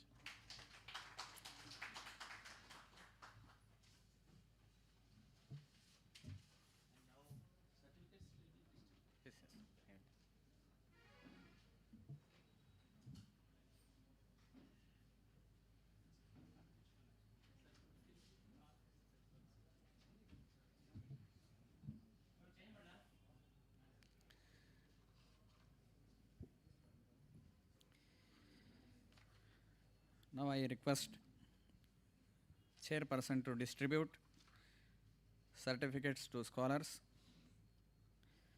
Dr. K.S. Suman. Dr. K.S. Suman, please take a certificate.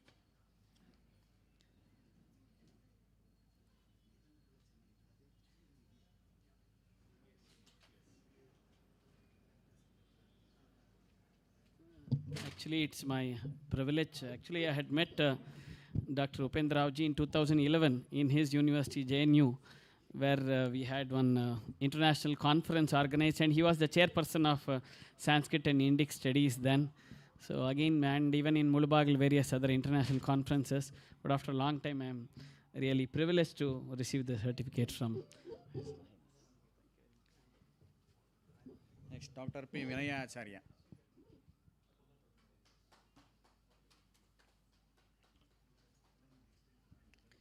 Dr. Srinidhi Pyati.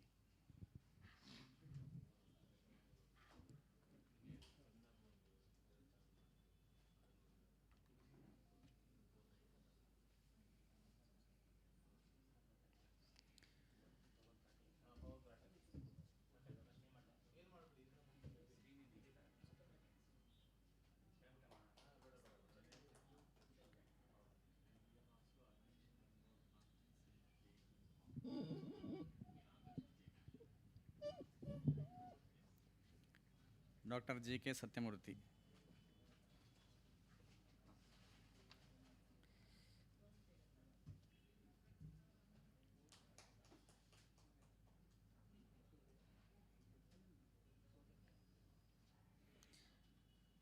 First of all, we thank chairperson for his politeness, because he only started the session first of all. So I thank him for his politeness, and also various scholars who presented the papers here, Dr. K.S.S. Suman, Dr. P. Vinaya Acharya, Dr. Srinidhi Pyati, Dr. J.K. Satyamurthy, and also the listeners who listened these papers. So we thanks all of you. By his permission, I will conclude this session here. Shri Krishna Arpanamastu.